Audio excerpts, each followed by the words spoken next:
Hey everybody, it's the Old World Gamer along with Scott, Ted, and Kane. We're back for some more Retro Indie Pixels podcast. And oh, gotta love that. Look, what do I got done here? Let's mute my stream. There we go. I had to do the same thing. I'm like, whoa! So, apologize for not being here last week. YouTube had a whole bunch of problems, and Discord had a whole bunch of problems. So all because of Google. Yeah. So instead of having a half-assed podcast where we don't know whether or not we're going to be able to show you anything, we figured let's just give you a real podcast next week so that you guys, get quality stuff. I'm gonna lead off. Just saying that today is June 9th, 2019. Mm-hmm. Borderlands 2. The DLC between Borderlands 2 and Borderlands 3. It's Captain Lilith's Defense of... I think it's called Captain Lilith's Defense of, or The Last Defense of Sanctuary. Now I'm going to have to look this up. What is it? What is it called? Borderlands 2. Okay, Captain Lilith and the Fight for Sanctuary. There you go. So that released today, so if you have not picked that up yet, it's going to span what happened between Borderlands 2 and Borderlands 3. I'm really hoping it kind of ties in a couple of the tales of the Borderlands stuff, so if you play any sort of Borderlands, you can pick that up. Oh, what did I do? Oh, you didn't do anything. Don't worry about it. Okay. So if you do not have anything to add right away, Stefan, I will take off with my you news. Are going with your news immediately, sir. I'm going with my news right away. All right. First things first, Shenmue 3, which is slated for going out for the PS4 and the PC, will not be getting an Xbox One release. Shenmue 3, the upcoming sequel to the beloved forklift simulator, will not be getting an Xbox One release. You might be wondering how. The question emerged in the first place. Shenmue 3 was announced at Sony's E3 press conference in 2015, after all, and confirmed only for PS4 and PC.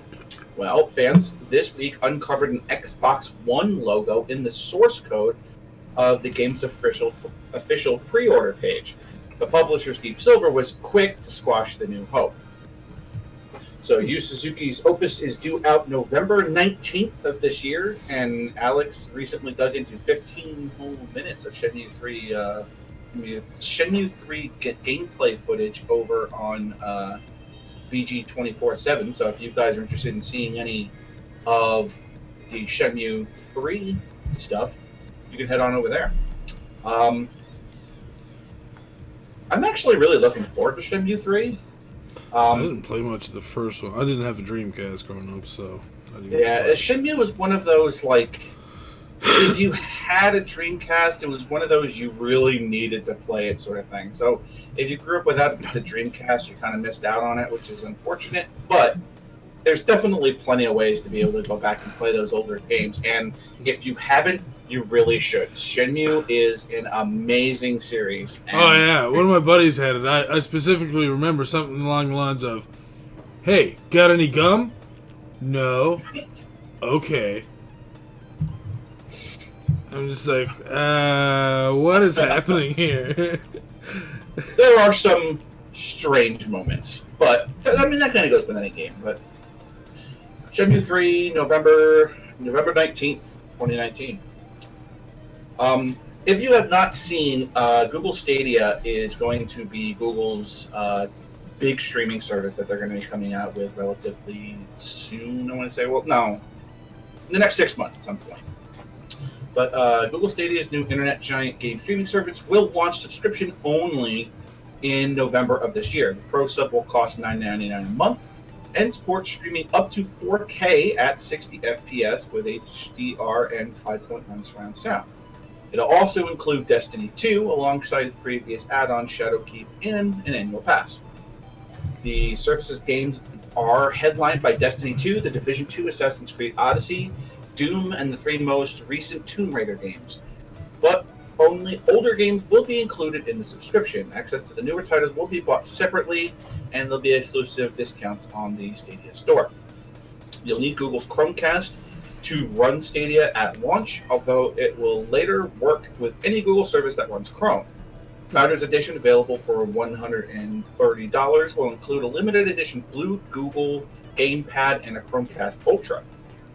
The launch will cover 14 countries: Belgium, Finland, Canada, Denmark, France, Germany, Ireland, Italy, the Netherlands, Norway, Spain, Sweden, the United Kingdoms, and the United States.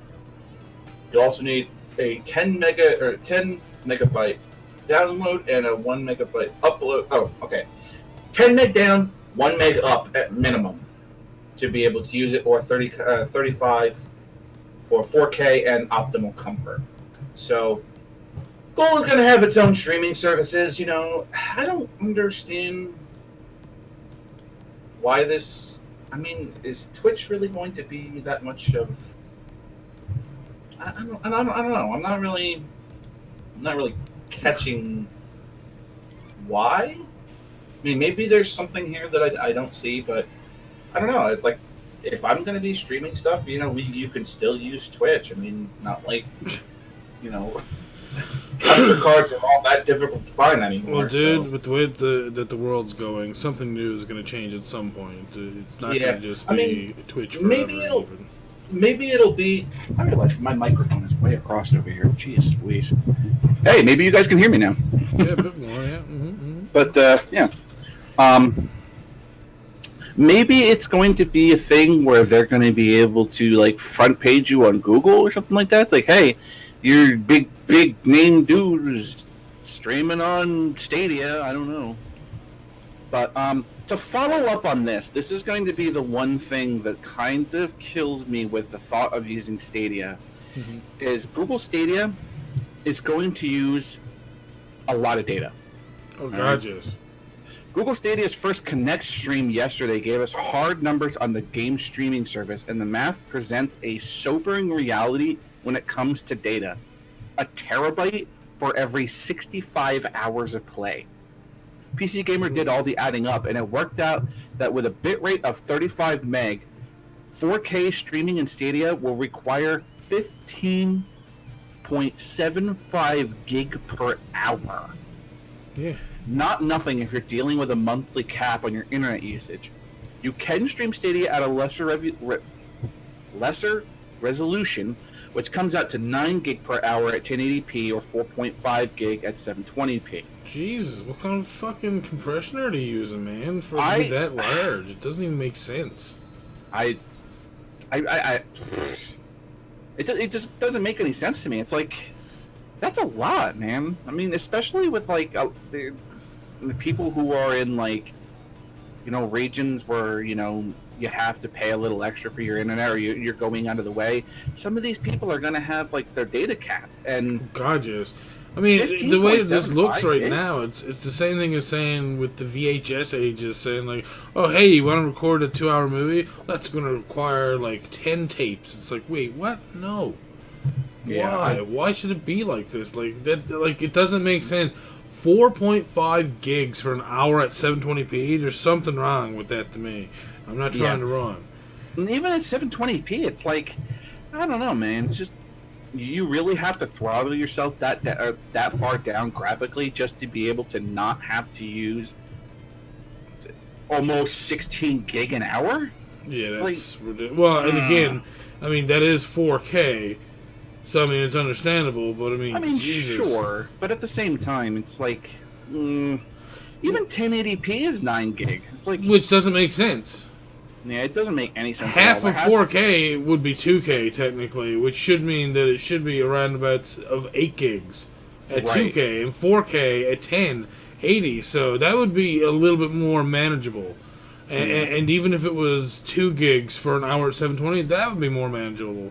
What world even, like, even at that, like, I guess, for those data sizes, that's still large. Like, 2 gigs for an hour at 720 would still be pretty fucking massive. Yeah, it's still, and they're talking about it being 4.5, at 720. Like, do they not realize not everyone's sitting at home with an 80-inch, like, fucking 8K TV, curved TV with, like, Jesus Christ, man. Let's be realistic about this. How many people do you think use their PC or, like, their TV to watch streams or something like that? Oh, God, I would say... Maybe half? Oh, definitely. Probably more than that. But, honestly... I think a lot of people will use their phones for streaming stuff and stuff like that. Like if you're at work or you're in your car on the way to work or on your way home or something like that.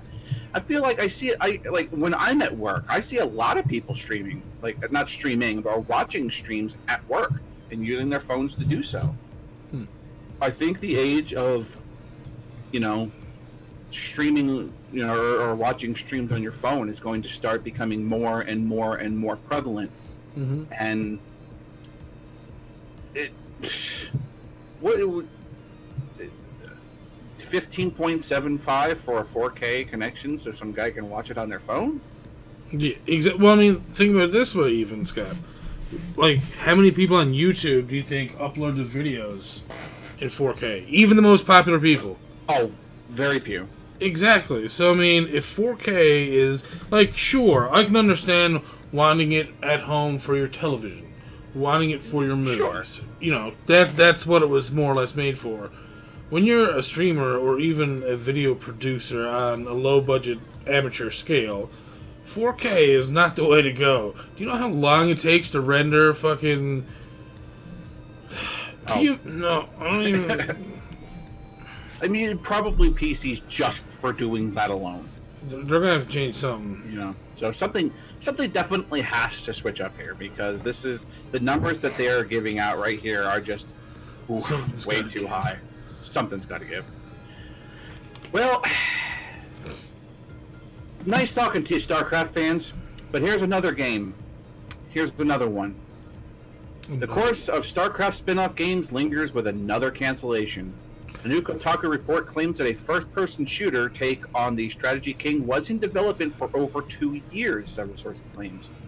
Built on an Overwatch foundation, Ares was described as like Battlefield in the Starcraft universe. Development builds had a Terran player gunning down Zerg foes with plans for playable aliens on the table. But the project was canned by higher-ups along with an unannounced mobile title. I'm looking at you, Diablo. Blizzard is allegedly pulling sources on 2 big titles, Diablo 4 and Overwatch 2. We've heard about Diablo 4 for close to a year now. Devil's Return was rumored to be announced at last year's BlizzCon. Instead, agitated fans got the mobile spin-off Diablo Immortal. But in one form or another, we know Diablo 4 exists. Overwatch 2 is a tougher call. We can't see Blizzard pulling the plug on the game's competitive success, but there's always been a crowd demanding more PvE elements, and Kotaku and sources claims Overwatch 2 will deliver. A couple of Blizzard sources noted that the project had strong Left 4 Dead vibes, which is what I was going to compare it to later. We've already seen the team experiment with this through the annual archive events like this year's Storm Rising for Overwatch 2. It would be neat to see a version of Overwatch lean into this. It'd also make a lot more sense for these heroic super chums to dedicate a game to fighting evil rather than bashing each other's skulls in. This isn't the first time StarCraft tie-in has kicked the bucket. Third-person sneaker StarCraft Ghost infamously vanished after a bombastic announcement back in 2006. Trust me, I was for that. It was similarly shelved to bring more bodies onto a bigger project. World of Warcraft was becoming a phenomenon, and Blizzard was struggling to keep up. Blizzard hasn't formally announced any of the 3 projects, but it did deliver a statement to Kotaku talking about tough choices were made when canceling games. As has been the case at Blizzard numerous times in the past, there's always been a possibility that we'll make the decision not to move forward on a given project, wrote Blizzard. Announcing something before we feel it's steady stands the risk of creating a lot of frustration and disappointment. No layoffs were made over this cancellation. What is... Blizzard, I don't understand you. You will go through the effort of remaking StarCraft, the original StarCraft. You will HD remaster the whole game. Now, mind you, I think it looks great. the new HD remastered StarCraft that you put on your Blizzard on your for your game looks great. I love it. I love the fact that I'm going back, with my brother. We're playing old StarCraft stuff again. But you keep doing this to your franchise, and people are going to stop dedicating themselves to a game when you just continue to. No, what they're going to do is they're going to do their own thing eventually. Because they're going to get pissed off that they're not... All the StarCraft players are going to be pissed off that not everyone... that Diablo... Or, oh my fuck. God, he's so... that Blizzard is going through the trouble of, hey, let's get your hopes up, guys. Get your hopes up. Oh, remember all those people working on your game? Fuck you. We're going to take them to work on our more popular games. It's like, Come on, man. Like, you're a fucking huge company. Are you serious? You need to pull people off another team just to get other games made. What is wrong with you? I don't understand it. And the thing is, it's not as if StarCraft is an unpopular series. Do you realize that StarCraft competitive is still a thing? Yeah. Do you realize that StarCraft competitions are still happening? You know how old StarCraft is? Let's give you a date. The OG StarCraft 98, 99? Was 1998. Yeah, okay. 1998. You gave us a remastered version 20 years later. Okay, cool. We're talking about a franchise which is now 21 years old. 21 years old. And people still play. Still. So, to say that you need to take people off of a StarCraft game to go work on some other franchises, I don't understand you. I don't understand it. It's hard finding lots of people who want work in programming and coding, especially to work at Blizzard. It's not like they're a big company that, would pay good money to have you work for them. Right. And here's the thing. If it weren't for Capcom, Blizzard would probably be my favorite gaming franchise, okay? Or a gaming company, I should say. I have played Diablo faithfully since the first game. Okay, I mean, God, we're probably gonna play Diablo when we're done with the podcast here. I'm just saying, we're gonna play the OG, Diablo. You know what I'm saying? I love Diablo. Mm-hmm. I love the Warcraft series. The Warcraft series has such a deep lore. Such deep lore. Mm-hmm. You're bringing out a remastered Warcraft 3. Okay, and I'm going to call bullshit on you, Blizzard, when you say something along the lines that this has been the case of Blizzard numerous times in the past. Wait, hold on. Or what's that? Announcing something before we feel it's steady or before it's ready stands the risk of creating a lot of frustration and disappointment. I was a beta tester for the Frozen Throne, and you put that out before it's ready, so I don't want to hear it. Hey, but look at this, Scott. From the team that was working on this, no layoffs were made over the cancellation. Right. Well, meaning that they actually used every single fucking person. Okay, Blizzard. They're rushing. Listen to me here. All right. Overwatch isn't going anywhere.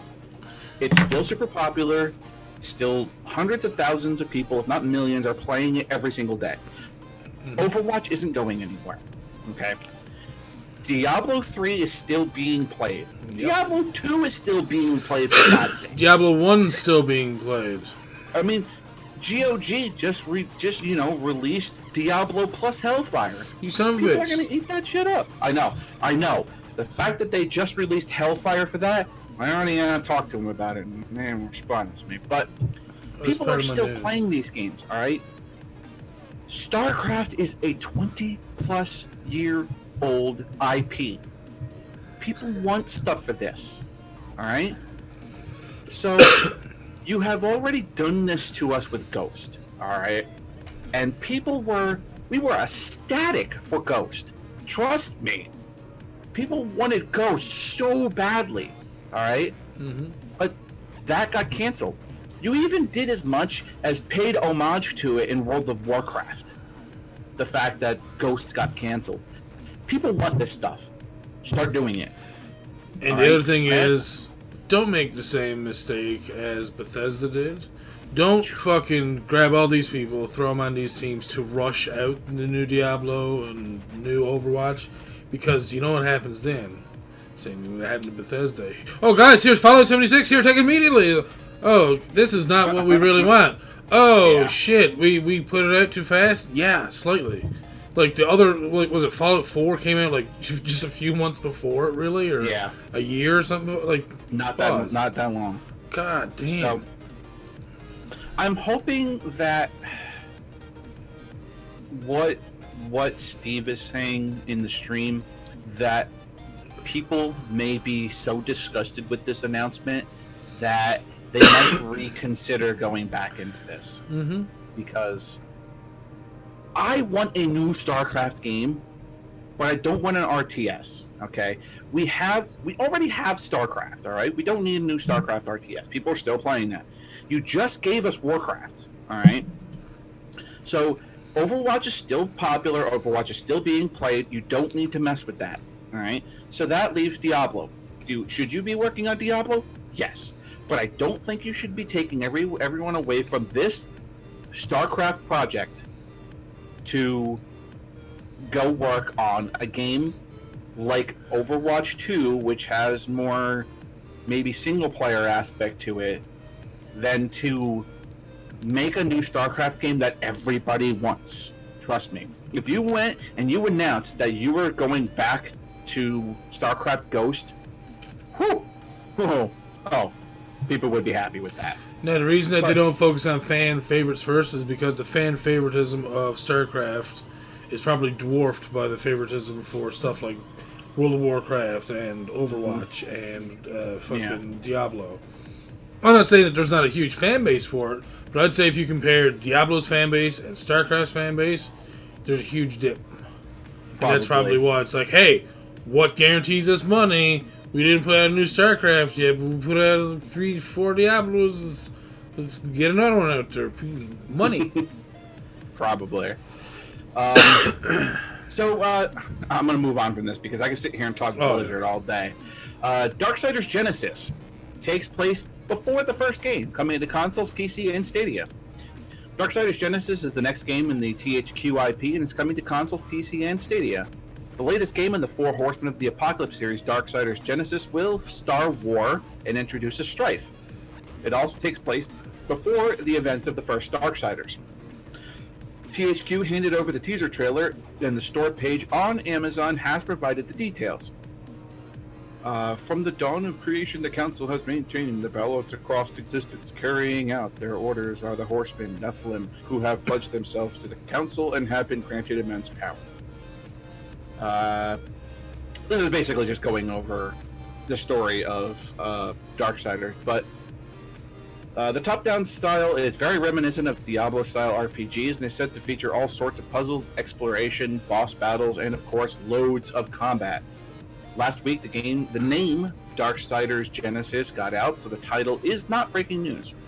Release date has not been provided, but we expect that drop to happen at E3 2019, unless it is leaked beforehand. Wow, they've already announced it for Stadia? Yeah. Jesus. Expected to be available on PC, PS4, Stadia, Switch, and Xbox One sometime this year. I like Darksiders a little bit, so yeah, I am definitely looking forward to it. I love War. I think War is one of like the coolest video gaming characters ever. And just by like the picture of like the box art that's going to be there, boy, I'm gonna tell you, War with guns, I'm gonna be real happy with this. It looks kind of cool, unless that's not War. Oh, never mind. War's underneath it. Man, I thought that was War with guns. Never mind. It's Strife. You can have a new person. He's fancy. Yeah, I know. I wanted War to have guns, man. I'm sorry, Scott. Yeah, I know. But War and Strife in a Darksiders prequel, yeah. You're probably going to see me playing this at some point because I love me some Darksiders. Moving on, Elder Scrolls 6. Oh boy. Oh! Elder Scrolls 6 is designed to be played for a decade or more. That's 10 years, folks. Skyrim? A flash in the pan. The Elder Scrolls 6 is a game designed for people to play for a decade at least, Todd Howard says. It is, in fact, it's a long-scaled tale of Skyrim that's inspired Bethesda's approach to its sequel. People are still playing Skyrim, and it's one of the best-selling games. I know people joke about it online, but it's one of the best-selling games on Switch. Anything we put it out on, it becomes a hit game, and they love it. It's almost infinitely playable of all of the mods and everything like that. Skyrim has been out for 8 years, and Bethesda Game Studios has released 2 huge RPGs in the Fallout universe since. But appetite for sweet rolls and the Elder Scrolls in general is insatiable. It lets us know going into Elder Scrolls 6 that this is a game we need to design for people to play for at least a decade. At least. We'll have to stick with Skyrim for a long while yet. Bethesda Game Studios' current project is a sci-fi RPG Starfield, because Howard and company believe this is the time for it. Wow. A decade is 10 years, guys. Mm-hmm. Skyrim has been out for 8, and people are still Skyrimming. Mm-hmm. Now, can you imagine that this is going to be another game that people are going to dedicate 10 years of their life to? I've said it before and I'll say it again. Bethesda, please put us into Black Marsh. That would be so fucking awesome. Do you realize, alright, that going from Skyrim over to Elder Scrolls 6 means that people who actually dedicate themselves to the same amount of time to Elder Scrolls 6 as they did to Skyrim are going to have used 20 years of their life playing Elder Scrolls. Yep. And 20 years of their life playing 2 games. Huh. And you thought Breath of the Wild had a big map? Can you imagine how huge this map has to be for there to have that much content? 10 years worth of content? Sorry, Scott. No, it's all good. Oh, this game is going to be absolutely massive. If you thought Skyrim had a big map, or if you thought Breath of the Wild had a big map. My cat is ripping things apart. What are you doing? Sorry. But anyway. I saw this, and I couldn't help it. I had to go over this. Microsoft is making an Xbox body wash, so now you can smell like second place in the console wars. What? What? Wait, what? Microsoft, creator of Zune and Kinect, is to release a line of Xbox-branded shower gel, deodorant, and body spray. The new product, which you can slather all over your body in order to pledge allegiance to your favorite multinational corporation, is in collaboration with Lynx. The range smell is like pulsing green citrus, featuring top notes of kaffir, lime, and winter lemon, aromatic herbal middle notes of mint and sage, a woody bottom notes of patchouli and clearwood, according to the press release seen by GameSpot. Seamus Backley, one of the original creators of Xbox, thinks this new range of body wash is a superb idea. So Xbox Lynx will be available in Australia and New Zealand in July. So hold on. So this what happened? They must have had some kind of like meeting and said, "Okay, guys, we've been doing pretty good with the whole Xbox thing, but we need to find another way to make money." Anyone got some ideas? Oh, well, hey, I was thinking that maybe we should get into the body wash game. Shampoo, gel, all that good stuff. Maybe some deodorant. Oh my God, yes! That's exactly what we need. I mean, we do computers, we do consoles, electronics and stuff. Why not jump into body wash? That makes sense, right? That's the next step. Oh man, when are we getting Nintendo soap? Oh, can't wait. And you get like little controller and an NES controller, you can just wash yourself with it. The buttons really work.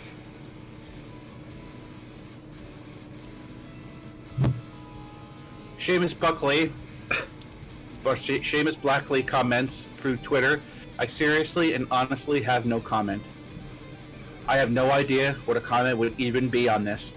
Coming next.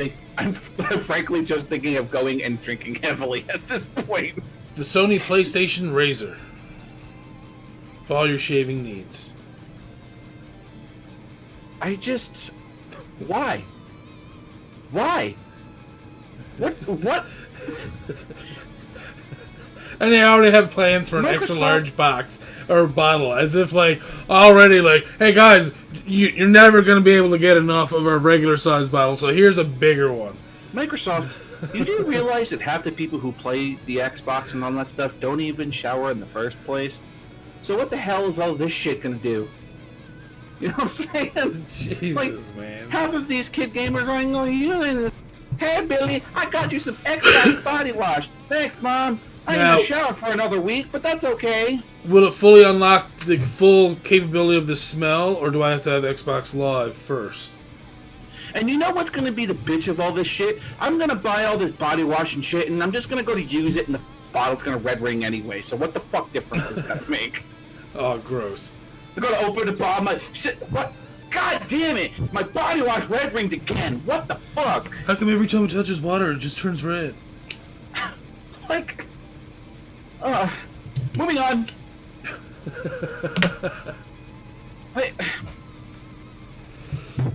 I got nothing else. Jumanji, the video game, announced for consoles and PC. Find the precious jewels of Jumanji in November when Jumanji, the video game, arrives on consoles and PC. Developed by FunSolve, Jumanji, the video game, is based on the film franchise and tasked you with saving the world and finding a way home.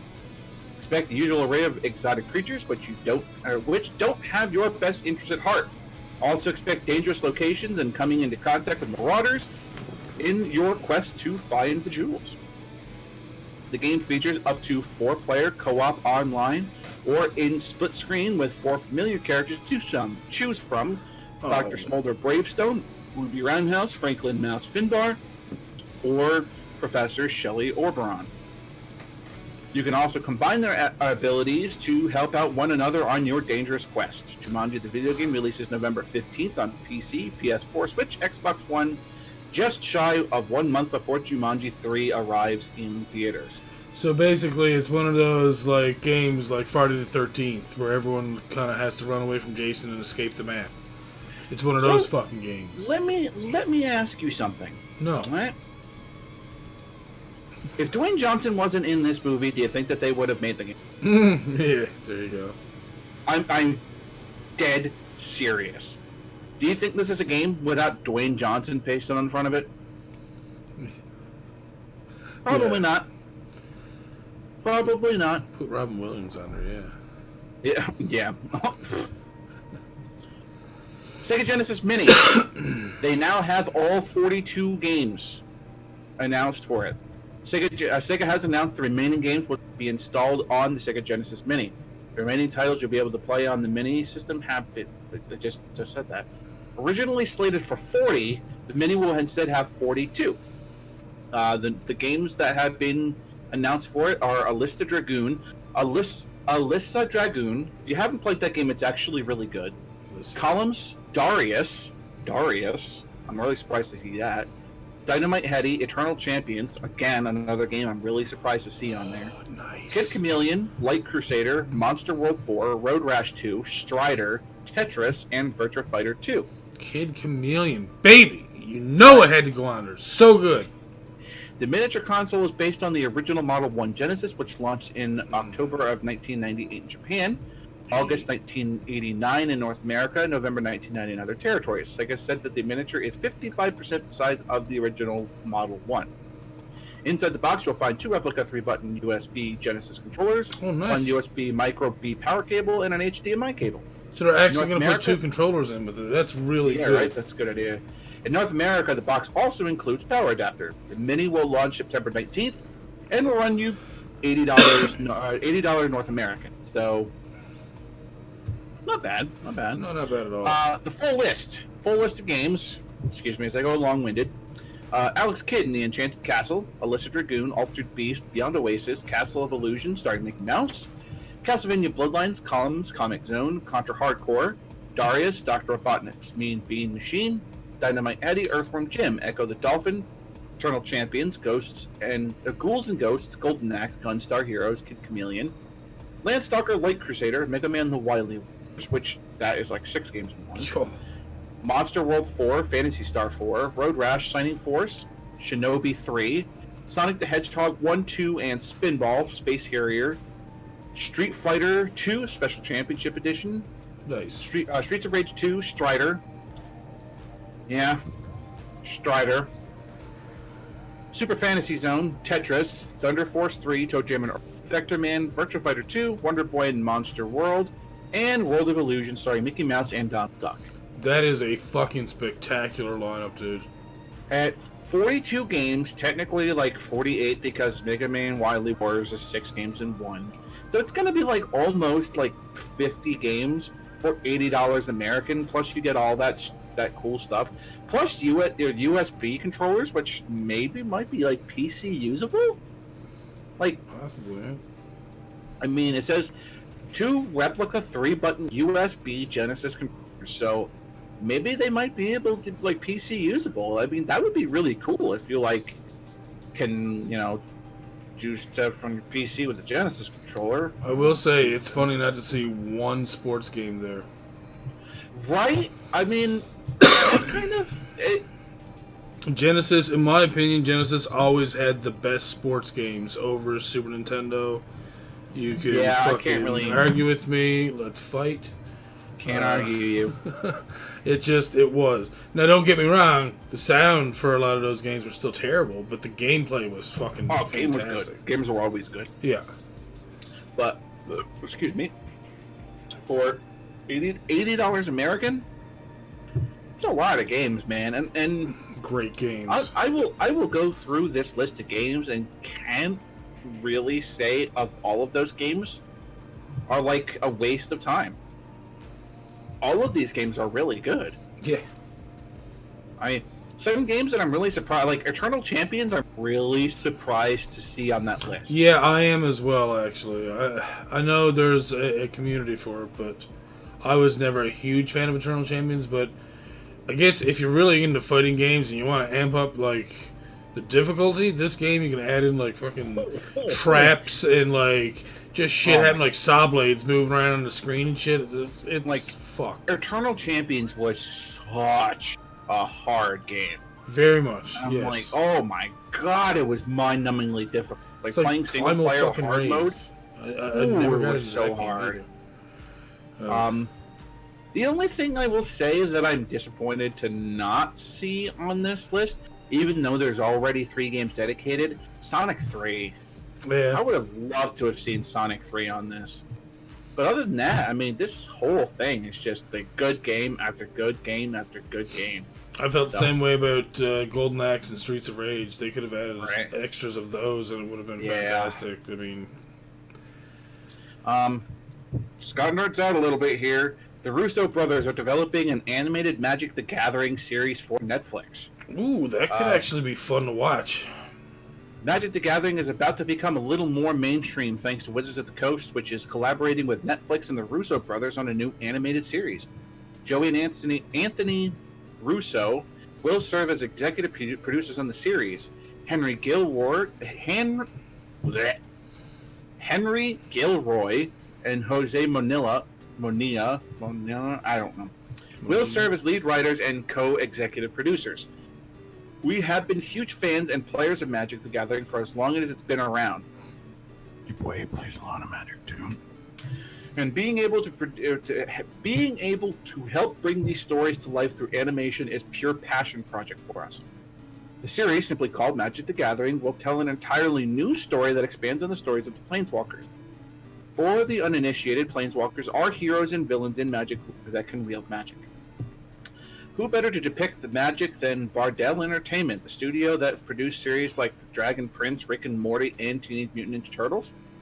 The creatives there whose work is also featured in Spider-Man Into the Spider-Verse, Batman the Animated Series, and the Lego movies, will take on full production of Magic the Gathering. Oof. That's gonna be decent. Magic has been around for over 25 years at this point.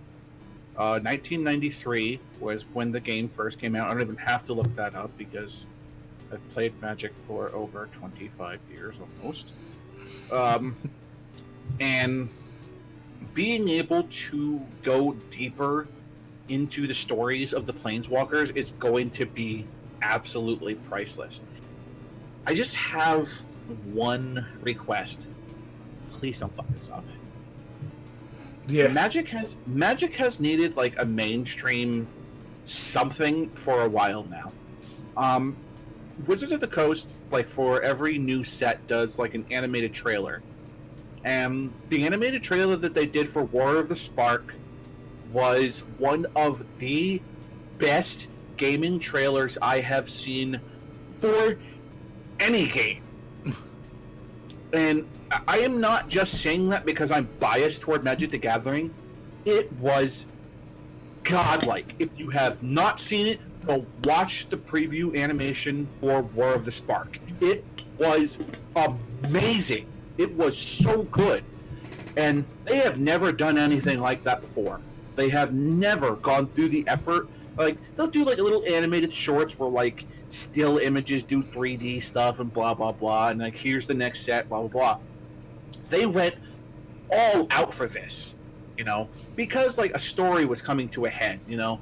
Over the last 3 sets, it's all about what's been going on with Nico Bolas and, you know, Nico's trying to take over all of the realms and blah, blah, blah. And War of the Spark was like the culmination of all of that. It had 32 Planeswalkers in the set, which is unprecedented because sets normally never have any more than like 5 or 6 maybe. 32 was huge. The basic idea of War of the Spark was that all of the Planeswalkers were all coming together to fight Nico Bolas to either, you know, defeat him or just get completely absorbed by the Dragon Elder, you know? So, learning where some of these characters have come from, like, there's, like, brand new characters from War of the Spark. Like, who the Wanderer is. Or who Zhang Jinong, or whatever the hell his name was. Like, where did he come from? Or who Tayo is, or any of that stuff. Just being able to expand on those stories is going to take them some time. And they definitely have a lot of Planeswalkers they can go through. So, you know, telling a deeper story about Chandra and her childhood, what happened, and Gideon's childhood. Like, what happened to him on the streets of Theros that made it so that the spark ignited in him. Just being able to see some of the things that happened that made him the man that he is now. You know? So I am really looking forward to this. I really hope it... The Russo brothers, I mean... they were directors for, you know, some of the Avengers movies, just throwing that out there, you know, like Endgame. Mm-hmm. Yeah. It's in good hands, and I really hope that they do well with it, and I want to see more Chandra stuff. I'm just throwing that out there. Also, thank you for the raid. Oh, hey! Didn't you get to see that? I was too busy nerding out on Magic the Gathering. So, anyway, moving on. Dragon Quest XII is happening. Work has already begun on Dragon Quest XII. The next mainline Dragon Quest game, DQ12, has been confirmed, but is in early stages of development. Executive producer and franchise director Yu Miyake announced in today's Dragon Quest stream, where we also had our first look at Dragon Quest Walk, the developer's Pokemon Go style game. As reported in Twinfinite, Miyake and series creator Yuji Horii, I'm sorry, that is terrible, are currently in discussion over what the sequel should bring and how it's going to connect to the rest of the series. It's still early days, but Miyake wanted to let fans know that the team is already thinking about the next Dragon Quest game. Dragon Quest games are typically more popular in Japan than they are in the West, so expect the game to be released first in Japan before making its way across the pond. I got to play a little bit of Dragon Quest XI. I don't actually own the game, which is kind of disappointing. But this like Dragon Quest mobile game looks pretty neat. Mm-hmm. I'm hoping it's actually pretty cool. Once I get more information about that, I will let you guys know. So to say that Dragon Quest is popular over in Japan, there is a law in Japan based around Dragon Quest. What? I don't know if you know about this, but there is a law in Japan that says on the release day of Dragon Quest games, it is illegal. I don't know if it's illegal or you can be fined or something like that, but to take off or skip school or anything like that on the day of a Dragon Quest release, I believe you get fined or something. You get a ticket or something like that. So you're not allowed to take off of work in Japan because Dragon Quest came out, because there was some, I don't remember, this was many years ago, but there was a release for a Dragon Quest game, don't quote me on which one it was, that it was so anticipated and so many people called out of work or left school or whatever it was, that it caused like cities to shut down. Along those lines. Don't quote me on this like specific thing, but you know what? Maybe I could even Dragon Quest. Japan. Like someone's not gonna catch on. Like, oh, okay, well, if I can't call in on the day that's released, I'll just do it tomorrow. Okay. Yeah. Weekend's coming up. I guess I'll take out Monday and Tuesday. Okay, I was a little misinformed on this. Japan's legislature passed the law after Dragon Quest III was released in January of 1998. The law states that a new Dragon Quest game can only be released on Sundays or holidays to prevent school children from skipping school to buy a copy of the new game. Oh, wow. To buy a copy. Jesus. It's... Yep. So, that just... It seems silly, but... Pies loves it. Dragon Quest 12, in the making. Dragon Quest Walk. I guess I'll go over that a little bit. I'm going to send this over to you, Stefan. I'll go... Here you... Oh, here you go. I'm gonna go over that a little bit here.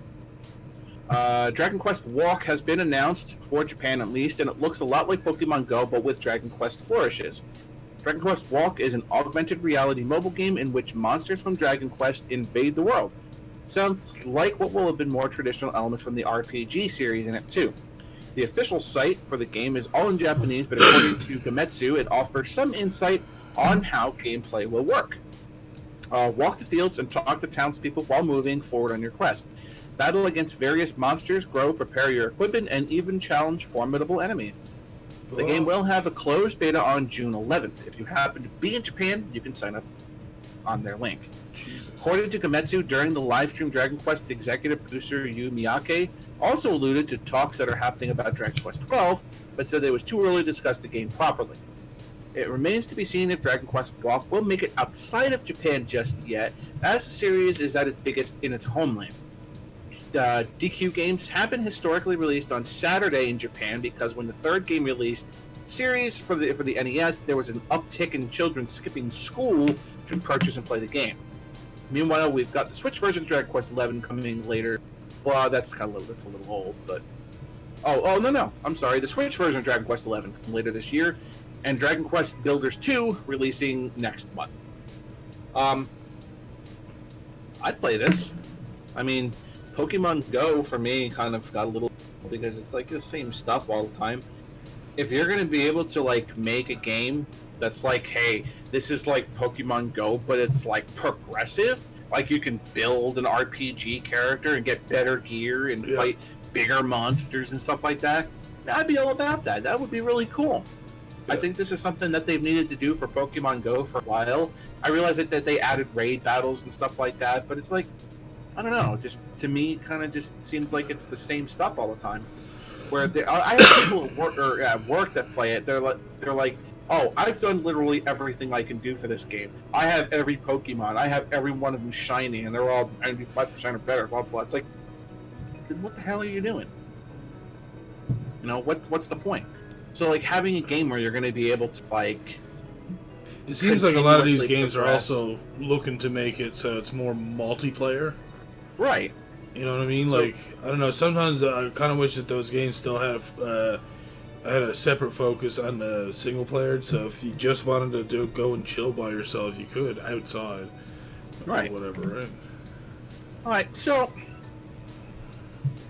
all right. I saw this one, and I felt like I had to go. Cuphead is coming to Tesla cars. Here's an odd one. The notoriously difficult Cuphead is getting ported to cars, kind of. Cuphead is coming to Teslas, specifically the Model 3, Model S, and Model X. This news comes from IGN, thanks to editor Ryan McCaffrey's Tesla-focused podcast, Ride the Lightning. Teslas have been able to run various arcade titles through their onboard computers for a while, but Elon Musk has been talking up his plans to get more games into cars since late last year. That's kind of cool. The team at Tesla has been working on porting Unity over to their cars, and it seems that they've succeeded with help from Cuphead developer studio MDHR. Thanks to memory restrictions, only a small part of the game is up and running. In Quail Isle 1, the game's opening section. The game will need wired USB controller to run, and hopefully no one will be playing it while they're driving. Of course, you can now play the full version of Cuphead in any car, no matter how old or beat up it might be, as long as you have a freaking Switch. Also, these older cars are less likely to burst into flames. Tesla version of Cuphead does not have any firm release date as of yet. Like all games available on the Tesla UI, it will only be available while the car is in park. Smart.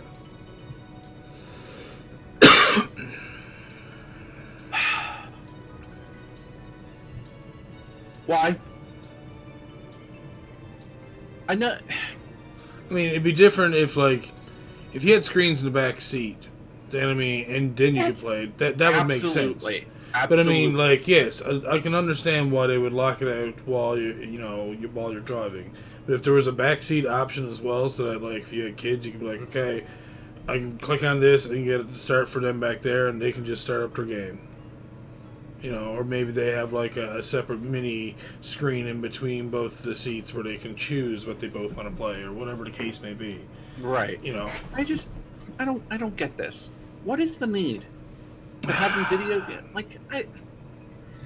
Okay. I get. You know what? If you're a hardcore gamer, though, this would be something that you'd want. This might actually put it in your mind, hey, wait. Tesla cars come with games built into their fucking car. I'm actually going to think about going and get a Tesla car because, if they're not horrible, fuck it. Video games in the car whenever I'm parked, deadly. You're waiting for the missus at the mall while she's gone in to grab something. See, play fucking around a Cuphead. That right there is the only thing that I could possibly say makes any sort of sense as to why you would ever need a game in your car. Oh, you're going camping, and the kids are gone to the beach, and Mrs. taking a nap. All right, jump in the car and have a game of Cuphead. Roll down the windows. Best on. So all fun, great, plenty of great uses for it. Imagine if you're someone who's working security, in their own car, and you're looking after construction sites. So you're there for hours on end. While you're parked there, you can play your Cuphead or whatever other arcade games they've built in. So I can understand the use of it, but yeah. The practical application. Elon Musk, you are a strange fucking human being. I'm just throwing that out there. And I'm just throwing it out there. Want to be buddies? Hey, we could use one of them Teslas, I'm just saying. I don't even want a car. I'll just hang out. He seems like he's a pretty... He sounds like he's a cool guy, but he's got some strange ideas. I'm fine with that. I'll listen to him. July will be the release date for, or release window date for Cadence of Hyrule for the Switch. And by July, he means June. Yeah, June. June. He's just trying to get you guys to get it later so he gets to play it for a month first. Yeah, right. A release window has been provided for Cadence of Hyrule, a mashup of The Legend of Zelda and Crypt of the Necrodancer. Nintendo of Japan provided a June release date window for Cadence of Hyrule during a recent Indie World segment on YouTube. Earlier this week, the source code for Nintendo of America's website listed the game for June 20th release. However, Nintendo has yet to make a formal announcement, so we'll just have to wait, take the date for what it is for now. The company hosts its annual Nintendo Direct E3 this year, so we'll likely have the June date confirmed at this time. That's not Cadence of Hyrule. No. What the hell? That's another game. I've seen that game before. I can't remember the name of it, but it's a really good game. That's not Cadence of Hyrule? What the hell? Oh, here we go. There we go. There we go. So you can Nintendo announced Cadence of Hyrule at its Indie Spring Showcase in March. The rhythmic action adventure title for Brace Yourself Game brings the gameplay of Crypt of the Necrodancer to the Legend of Zelda series. You can play as either Link or Zelda while exploring a randomly generated overworld and dungeon on a quest to save Hyrule. The Switch game includes 25 remixed Legend of Zelda tunes alongside modern-looking Lionels and Hyrulean soldiers of old. I was already a fan of Crypt of the Necrodancer, and putting a Zelda theme to giving us a new Zelda game and Crypt of the Necrodancer game at the same time. You know for damn sure that as soon as I find out that this game has released, I am absolutely going to be playing this game. I spent 3 hours playing Breath of the Wild this afternoon, and I love Crypt of the Necrodancer. So, putting it together seems pretty good to me. Just a quick over on this one. Baldur's Gate, Icewind Dale, Neverwinter Nights, Planescape Torment, coming to consoles. Enhanced edition versions of the classic D&D RPG Baldur's Gate, Icewind Dale, Neverwinter Nights, and Planescape Torment are coming to consoles. Skybound Games, Beamdog, and Just 4 Games are bringing enhanced physical versions of Baldur's Gate and its expansion of Siege of Dragonspear, Baldur's Gate 2, Planescape Torment, Icewind Dale, and Neverwinter Nights to retail. All are expected to release on September 27th, except for Neverwinter Nights, which will be made available December 6th. If you've yet to play any of these awesome games, definitely play these games. Each release will contain all relevant DLC and expansions. Baldur's Gate Enhanced Edition pack will contain the original Baldur's Gate Enhanced Edition and its sequel, Baldur's Gate 2 Enhanced Edition. Includes all DLC and restored quest content, as well as the Baldur's Gate Siege of Dragonspear expansion, featuring new original content developed by Beamdog to bridge the two games. Planescape Torment Enhanced Edition, Icewind Dale Enhanced Edition, both games will be in one package with all respective DLCs.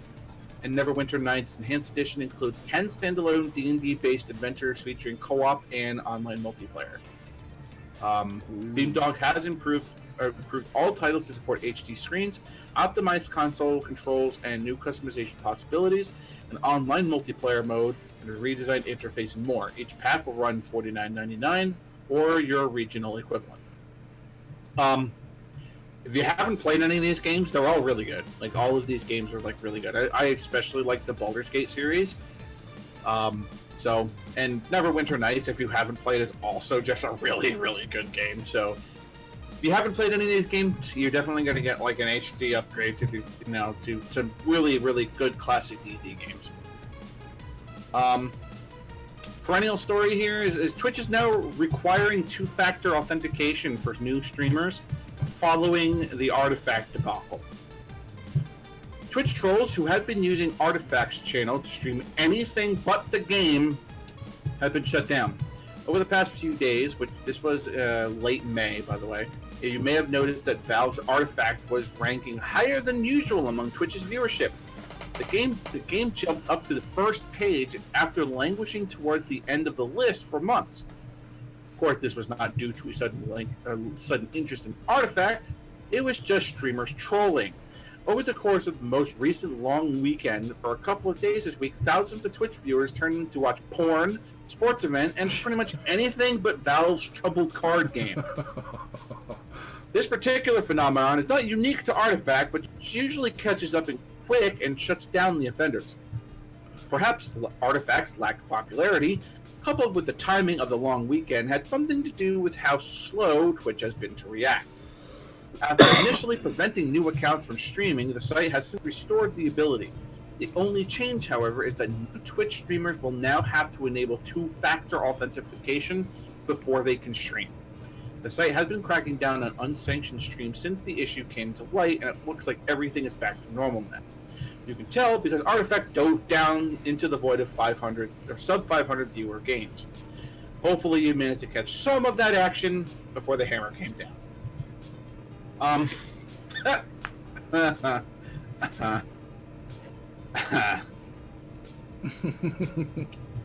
It happens. Just leave it to the internet to ruin everything, even crap card games. All right, folks. So I'm gonna gush about Pokemon for a bit here. If you don't see Scott's hands, you know what? So yeah, Pokemon Sword and Shield release date, starter Pokemon setting, and new features and more. So it's time for a new Pokemon generation. Soon trainers will be able to adventure in a new world of Pokemon Sword and Shield. And there's a lot of new additions this time around. Sword and Shield represent a major shift for Pokemon. First time the series has ventured off the Nintendo's current handheld system to bring the main series to a full-power console. Nice. Though, of course, that transfer is aided by the fact that Nintendo Switch is both portable and TV-bound all at once. It also looks pretty great. Developer Game Freak says that they're aiming to make this the greatest Pokemon yet. After a step back into the more simplistic, beginner-friendly design of Pokemon Let's Go Pikachu and Eevee, this game is meant to be a fully fledged, properly complex Pokemon experience once again. The release date is going to be for the Nintendo Switch on November 15th, 2019. This is a worldwide release and was announced as part of the special July Pokemon Direct broadcast. What exactly will you be enjoying come November? Pokemon Sword and Shield starter Pokemon. We've already had these guys out for a little while now. It's Grookey, Scorbunny, and Sobble. Grookey is the grass chimpanzee. Scorbunny is a rabbit, fire rabbit, and Sobble is a water lizard sort of thing. I swear to God, Scorbunny had best not turn into a fighting type. Because if we have another goddamn fucking fire fighting starter, as it stands right now, we don't really know anything about starters or what the secondary types or what they're going to be when they evolve. So we'll have to just keep an eye on that. The Galar region, as always, new Pokemon game means new region for the Pokemon to explore. The Pokemon world is much like our own. Past games have seen areas of land regions based on places in the real world. X and Y took place in an area designed to look like part of France, for example. Pokemon Black and White were based on New York City and the surrounding areas. Pokemon Sun and Moon were obviously set in Hawaii. Many of the original games are likewise based on various areas of Japan. Pokemon Sword and Shield is no different. It appears that it's going to be based off the United Kingdom. Ooh. The map has some recognizable nods to the United Kingdom and actually looks like the UK flipped upside down if you look carefully. On top of that, there's a distinct Old English feel to what you've seen in the world so far. We'll likely soon learn if this is correct via interviews and a confirmation that this region is near Kalos, or Kalos. I don't know if it's Kalos or Kalos, I'm not sure, which is based off of France, which would also confirm that. Pokemon Company describes Galar as an expansive region with diverse environments, an idyllic countryside, contemporary cities, thick forests, and craggy, snow-covered mountains. The people and the Pokemon who live work together closely to develop new industries in the region. Fans will have an opportunity to visit various gyms in the Galar region in their quest to become champion. Galar will, of course, be home to new breeds of Pokemon, though we haven't been introduced to any part of the starter Pokemon just yet. Which is no longer true, because I wanted to talk about this last week on the podcast, but, oh no. This is only from a couple days ago. This is actually an updated version of the story. But that's not true anymore, because there's a new Steel Flying type Pokemon, and I really like the way he looks. I'm not going to talk about him. New features. It's all about a new region, new starter, of course, a new game, and a new region means a raft of new features and additions to the wider world of Pokemon. Here's a list of the new features to expect in Pokemon Sword and Shield. All new Pokemon species, including new legendary Pokemon. They have already showed what the Sword and Shield legendaries are with Zycian and Zamazenta. Zamazenta is the Shield Pokemon, and Zycian is the Sword Pokemon. I like the way that they look. I think they're pretty cool. I think it might be like a Rainbow Lycanroc with swords and shields on their faces, but whatever. They still really look pretty cool in my opinion. I really like their design. Dynamax is going to be a new way to fight giant Pokemon. Every Pokemon game has some sort of cute gimmick that you can't help but suspect was added because it looked great in trailers. But for Pokemon Sword and Shield, that feature is Dynamax. Dynamax lets you battle Pokemon as normal, but on a huge scale, like a gigantic scale. Just look at the Pikachu in the image a few headers above. That's a Dynamax Pikachu. Gotta throw that out there. The Dynamax Pokemon isn't just bigger, it's more powerful, dealing huge damage. It works once per battle and only lasts 3 turns, and it also plays a huge role in Stadium, which are the Galar region's versions of Pokemon gyms. Pokemon that are Dynamax will also gain new special move called Max Moves, which are in turn determined by a Pokemon's broader moveset. I've already seen memes about this, where like you Dynamax and Electro to use a self-destruct and everybody within a 3-mile radius dies. I was gonna throw that out there. Jesus. In a twist that perhaps was taken from the raid battles in Pokemon Go, Sword and Shield will feature raid battles that will make use of the fact that the Switch is a popular home console with proper internet connections as well as portability. You'll be able to link up to other systems for local co-op raids, but also head online to tackle these hard boss Pokemon with other trainers online. Officially called Max Raid Battles, these battles are, as you suggested it, against the Dynamax giant-sized Pokemon. 4 players will tackle them, and at the end, you'll get a chance to catch those Pokemon too. Some Pokemon will only appear via the Max Raid Battles. Beyond the additions that are that impact moment-to-moment play, Pokemon Sword and Shield also brings new characters, including new trainers and NPCs. Above, you can see the new player character options that you'll be able to choose from the onset of new journey into the Galar region. Beyond that, there are a few new characters to meet, including Pokemon Champion Leon, Rival Hop, Professor Magnolia, apparently we are no longer trees, and her assistant Sonia, and your first gym leader Milo, blah blah blah, Milo. So they're all down, pictures down there, all that stuff. But I don't know how they could not say that this isn't in England. I mean, maybe I don't know, because the trainers have some plaid stuff on them, so maybe I don't know. But I'm really looking forward to like these Dynamax battles. Mm-hmm. Because it really sounds like it's... I don't want to say it's Pokemon Go-ish, because I really hope it's not that same thing. I really hope it's like a... Not just hit the button 5,000 times and make your Pokemon attack and blah, blah, blah, and do that sort of stuff. I hope it's not like that. I hope it's actually organized to 4-player, all attack at... Not maybe not at the same time, but, you know, whoever speed goes off first. You know, maybe that they'll be able to take this into, like...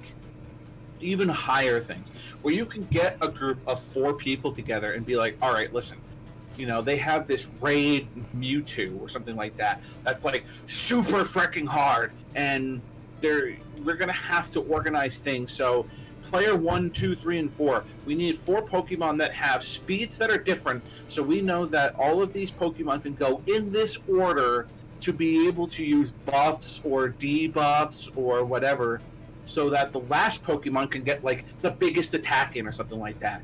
So being able to like get 4 people together and sit down and go, all right, we have to strategically plan not only how to fight them properly, but how to put a group of Pokemon together to be able to take down a huge adversary in a Dynamax Pokemon. So that'd be cool. It's kind of like it's like a World of Warcrafty sort of thing, where it's like, all right, everybody needs to play their role, or we can't just all throw all of our abilities at the Dynamax Pokemon at once, because maybe it does like a big thunderbolt and everybody gets hit, and now everybody's almost dead. We're just scrambling to try to get together. So being able to have like a raid of 4 people come together, strategize properly on how to fight these battles, I think would be like I hope that's the way that it works. I really, really hope that raid battles come to that sort of point where the Dynamax battles become so hard that you can't just blindly throw your best abilities at them, that you have to strategize, that you have to buff or debuff or whatever, you know.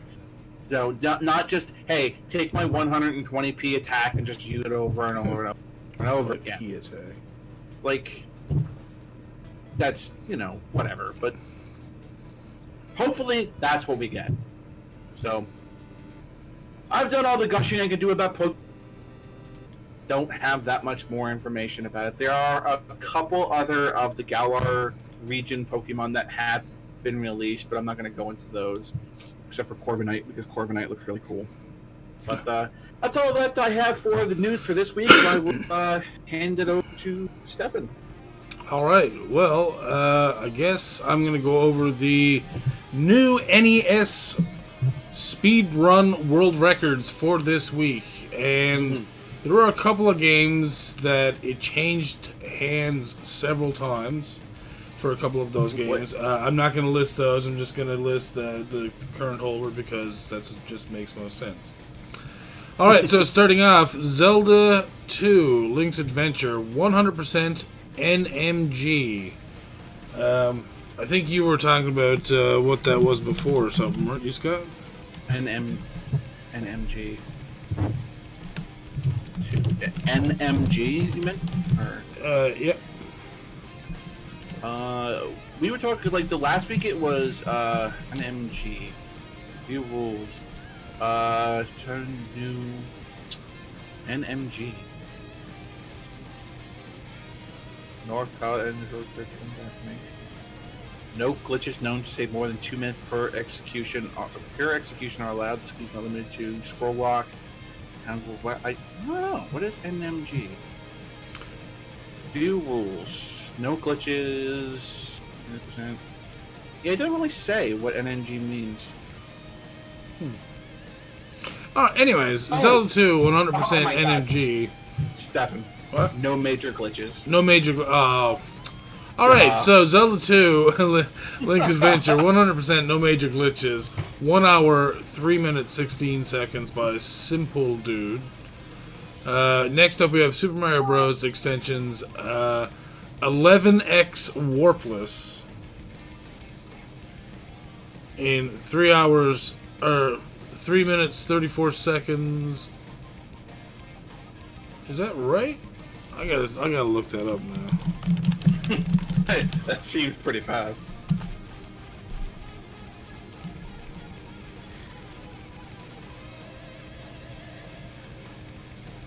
Oh no, where's... Oh god.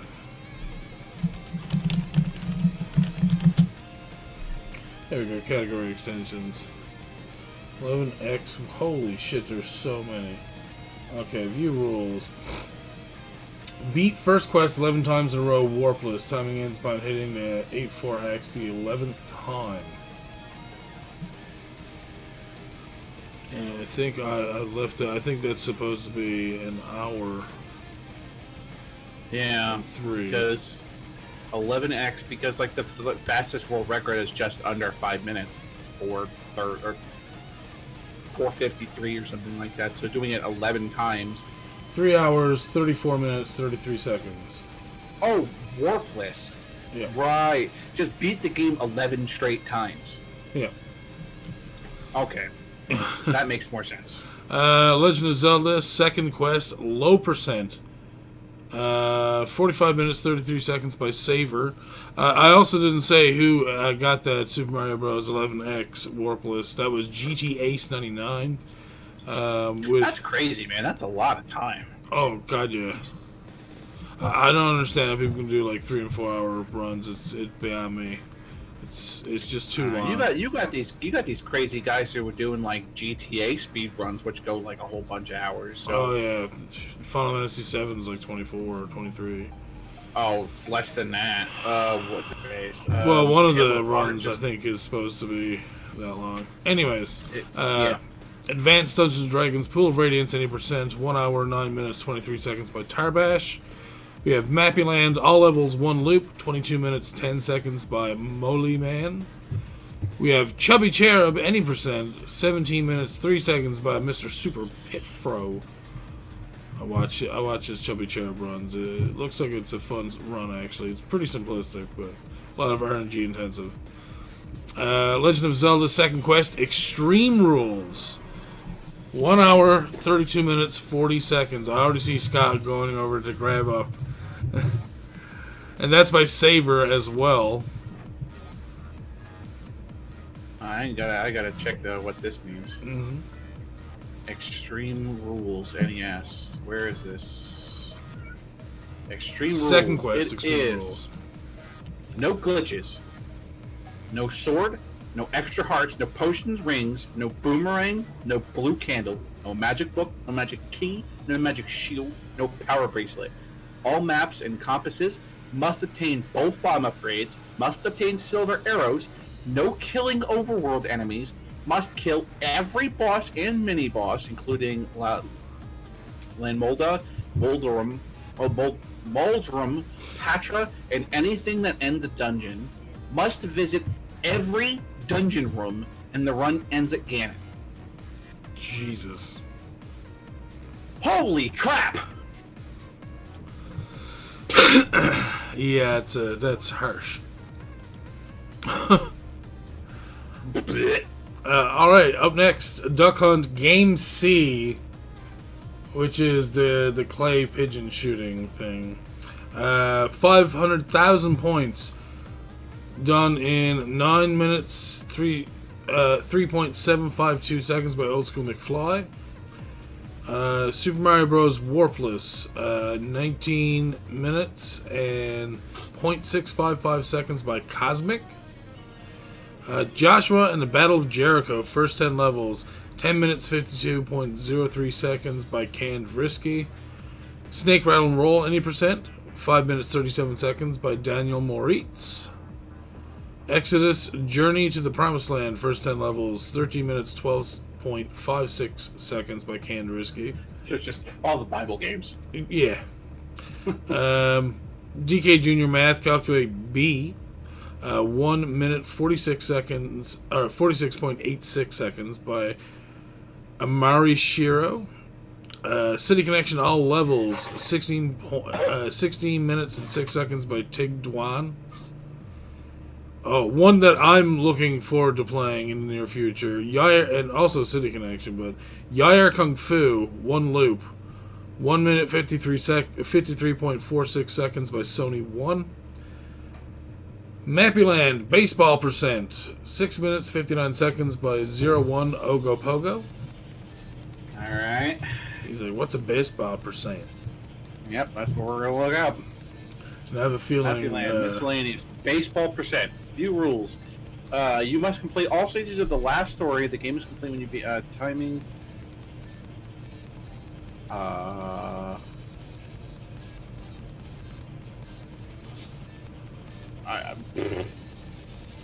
run starts on character control at 1-4-1 and end on screen celebration with Mappy Jr.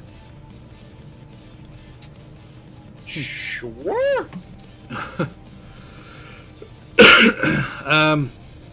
Next one, actually, Mr. 6 of Ghosty and 6 might be interested in.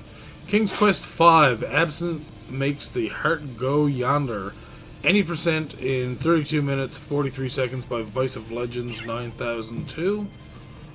DuckTales, PAL, any percent, 8 minutes, 23 seconds by Ryan. R-A-Y-A-N. Solitaire, one card draw, 1 minute, 18 seconds by Cloudy Shoe. Ooh, my boy! Solstice, 100%, 12 minutes, 20.17 seconds by Neffits. He's a dude that I met on YouTube, like, very, very, like, when I first started almost. And we just kind of followed each other, and yeah, now he's over speedrunning, and he was doing Solstice for a while. I know he was trying to hire for that world record, and he finally got it. That's awesome. Solomon's Key, any percent, 12 minutes, 33.3 seconds by Metro McFly. I think Yogi the Monk actually had that, if I'm not mistaken. I'm sorry? I think Yogi the Monk actually had Solomon's Key, any percent there for a while. He was doing it for a long time, and he was just kept putting his world record up by a second or so every time. So, Golf Grand Slam tournament percent, 14 minutes 15 seconds by Crit Rocket. Chippendales Rescue Rangers 2, any percent, 11 minutes 43 seconds by Red Pepper. Super Mario Bros. Category extensions, both quests warpless, in 38 minutes 54 seconds by GT Ace 99. Paperboy Famicom, any percent, in 3 minutes 23.766 seconds by Peanut Fan 22. And the last one, Golf KO Open, any percent, 13 minutes 53 seconds by Hayo 24. Very nice, very nice. Congratulations to all of the new world record holders. It's crazy how many new world records are put up there every freaking week, right? man. And anyways, now we're gonna hop over to some gaming deals. Boom. Alright, nothing too drastic on the Humble Bundle this week, but I did notice that the Humble Monthly does come with Moonlighter.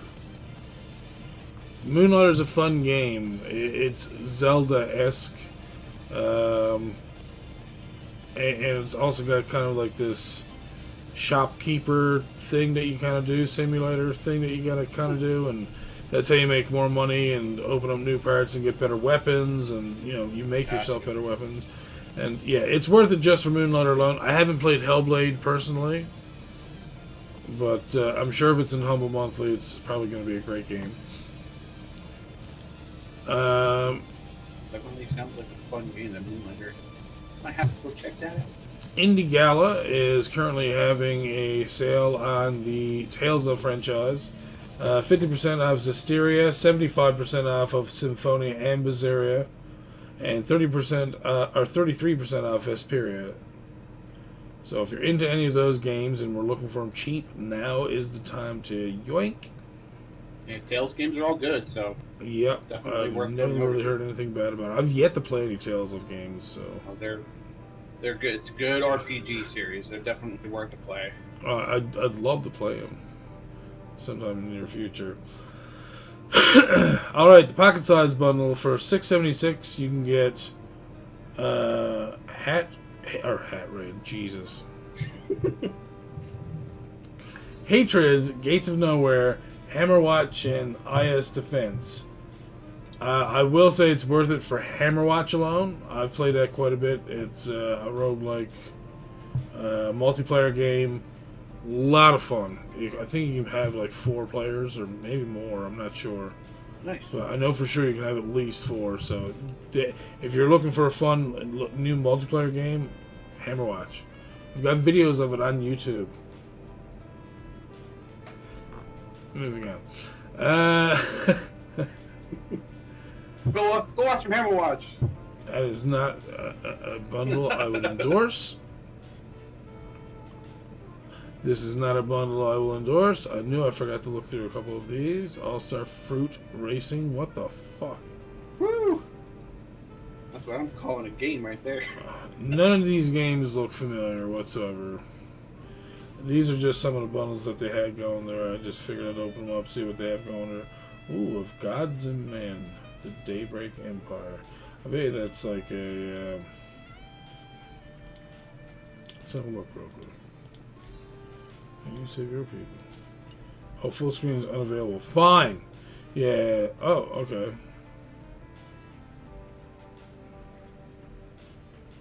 What the hell? Kind of looks like a civilization sort of little thing. Okay. Kind of little RTS-y. Mm-hmm. Looks like it could be actually a bit of fun, I'm not gonna lie. That don't look too bad.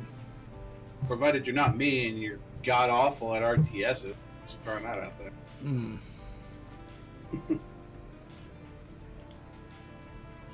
Alright, what do we have in this one? I'm not a very good strategic player, so... I'm not a big fan of that one.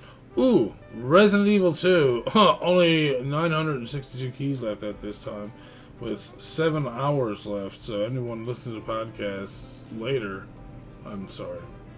It is now up for $30. It's like 60% off or something like that. It looks like 50. Is it? Oh, dirt! It is 50%. I'm really good at math. I looked at the 2 and the 5, and I'm just like, yeah, that's. But yeah, I mean, Resident Evil 2 make for half off seems good. Oh yeah. And next up we have Dragon Ball Fighter Z for 75% off. That's a steal. But look, Android 21's coming for you. Android 21. That's who that is. I don't know who she is. Yeah, it's Android 21. Yeah, but was she in a movie or was she in Super? No, she's a new character for fighters. Oh, okay. Alright, next up we have Sword Art Online Last Song, 50% off if you're into Sword Art Online. Tekken is also 50% off, Tekken 7. Dragon Ball Xenoverse 2 is also 75% off. They're just giving away all these games. Naruto Shippuden Ultimate Ninja Storm 4 is 50% off. I will say, like, of all of, like, the fighting games, like, the farther along the Naruto games get with their fighting games, the better that they are. So, oh yeah, I'm not a big fan of the anime myself, but fighting games are... Oh, I've watched the shit out of the anime. There's a huge Bethesda sale going on at Fanatical right now. So if you're looking for anything, Bethesda games. Yeah, we got Skyrim there for 55% off. Elder Scrolls Online, Doom, Wolfenstein, Dishonored. Yeah, there's so many games. And it's only page 1. If you're interested, you'll go look. And the last game deal that we have here is Devil May Cry 5, 42% off. Which is great because it's so goddamn expensive. This is Canadian, so $80 and now it's $46. Yeah, that's thank you. I still don't know why Capcom is doing this with the MC5 because I really want to play it, but I don't understand like their huge price tag on it. It just doesn't really make that much sense. I don't know, man.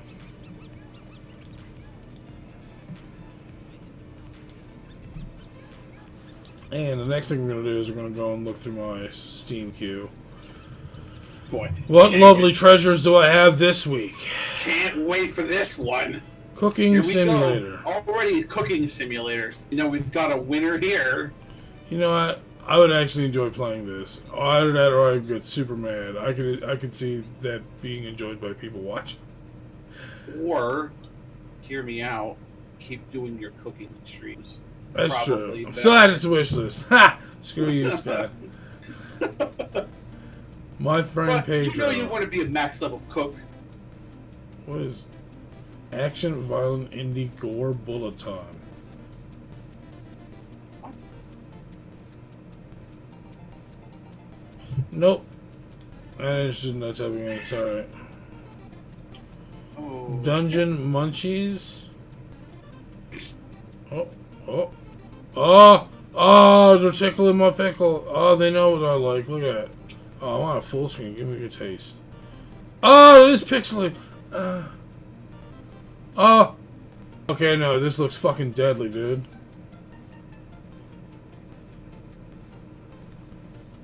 What? No, don't. No, don't. Please don't be in Japanese only. Please tell me you can get this in English.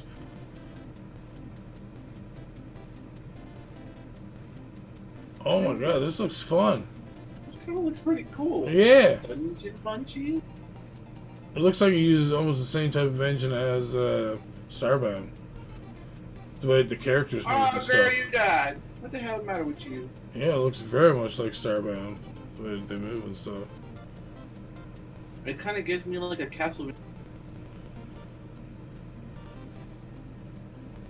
Kind of. What food are you going to offer up? Yeah, I put it. Does it have... I hope it has English though. Yeah, I would hope so. Oh, it shows it as English there. Okay, good. Okay, God, I was gonna say.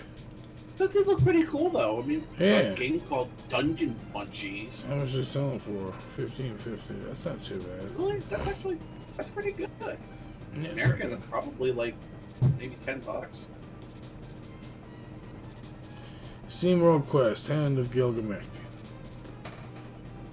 I already know what type of game this is, and it's not something I'm into. Gilgamesh. I'm not into this animation style either. It's just, I don't know. It was never much of a thing. As most people know, I'm very much into the pixely game style. Kind of. It kind of. And Scott sees cards and he's like, ugh. Yeah, well, I was just gonna say, I think it kind of reminds me a little bit of Slay the Spire. Yeah, a little bit, yeah.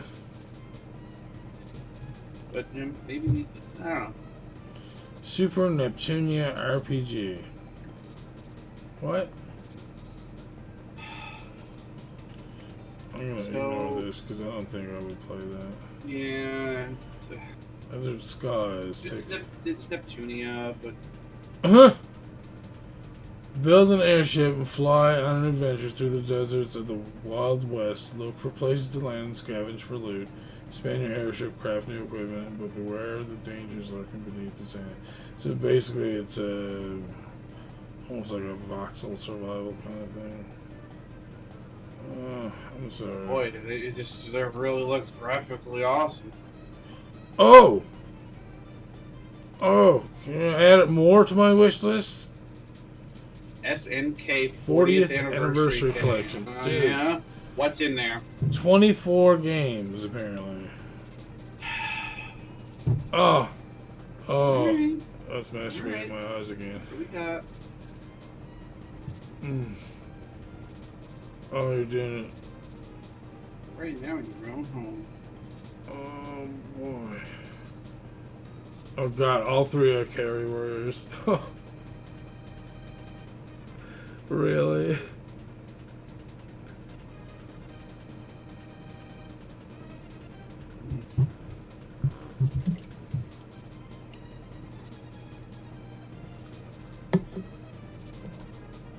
I have no idea what I'm looking for. And never before seen collection.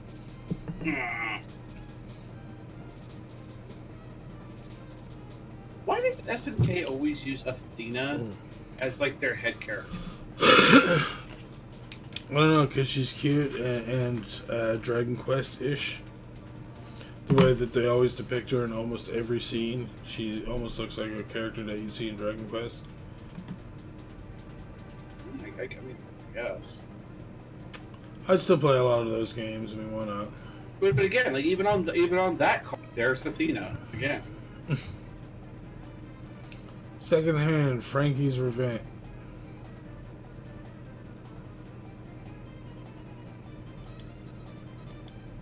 Next, Void Run. Ooh. Pixel Graphics Retro. Ooh. Sorry, I can't play your soundtrack because your composer may have already went to YouTube and said, if you hear anything that resembles my music, fucking like shit all over their video, making mine, making like, I'm like, Jesus Christ, man. Oh, but this actually doesn't look terrible. I'm not into like shoot 'em up type games and stuff like that, which I guess this is not really a shoot 'em up. Kind of reminds me of it. It reminds me, if you remember the game Quick. I think so. It reminds me of that. The QIX. Quicks. Or Kicks. Kind of reminds me of that because it looks like you circle things and then like boom. Yeah, there was also a game like that for. I know which one you're talking about. It's almost like Jezzball for fucking Windows. Yeah, right. This actually seems pretty cool. Mm-hmm. I would play this. Yes, sir. I've always been a big fan of Quick, and this kind of looks like some sort of like quick-ish sort of game, so I would definitely be about that. Assault Spy. Character action game. Nope. Guard. Ooh. Oh, this. Oh no! Stop. Hold. Wait. Oh yes, full screen. Oh my god, yes. Okay, show me gameplay. Is this gameplay? Okay. Oh, is this almost like a King's Quest type of? I was just about to say it reminds me of. Because I'm cool with that. Futuristic looking King's Quest, I guess. What? Except for that one, yeah. Okay. Jesus. Whoa! Slow down there, Kefka. How appropriate. We have Final Fantasy VI music playing right now as well.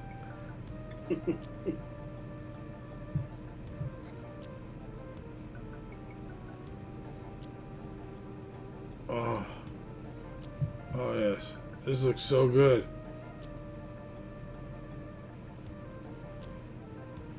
I wonder if Steve is watching this right now and saying he wants to speedrun this.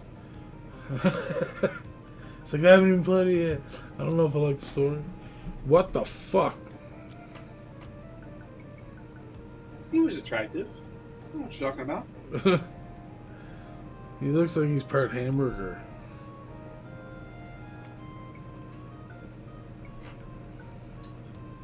And trees have nipples, man. Trees have nipples. I'd play that game. That looks nice. Drogan. Adventure, indie, story-rich, atmospheric. Okay, I'll give it a look. The graphics look amazing, actually.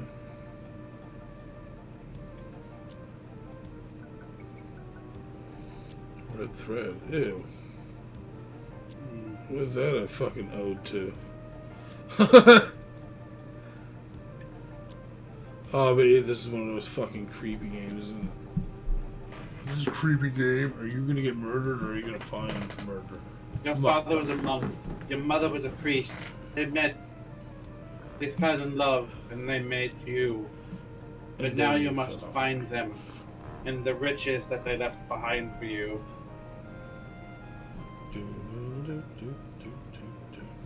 This music is not appropriate to what we're watching right now at all. Diddle-dip. Diddle-dip. Oh, it's over. See? Your father was a priest. Oh, now we got the 1000 AD theme from Chrono Trigger. Jesus.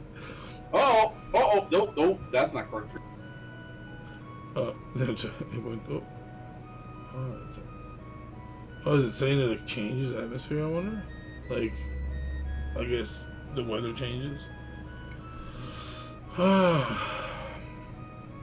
Looks interesting. I won't ignore it at the very least. It actually looks like it's not that bad.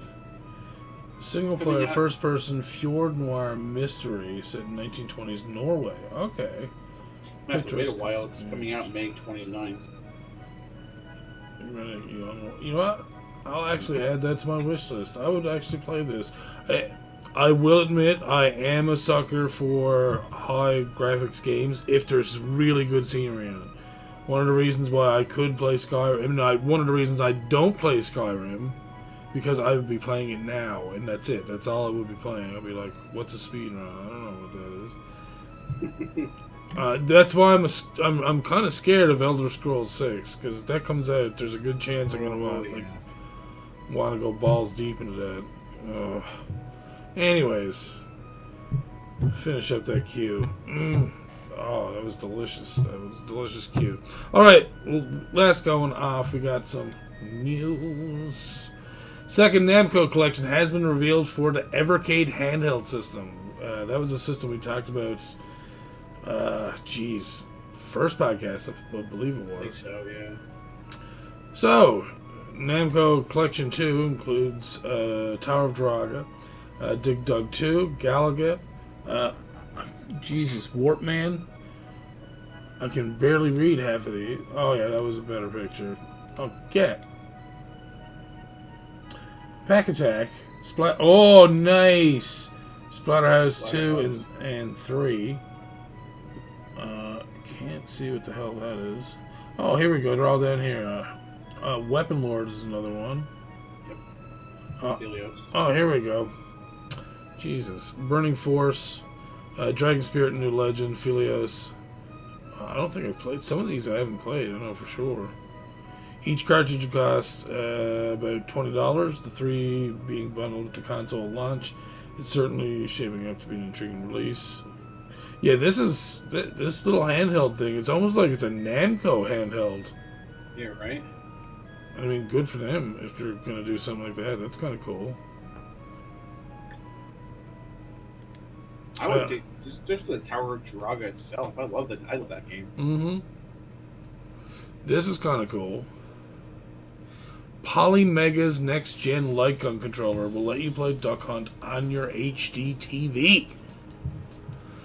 Huh. Alright, so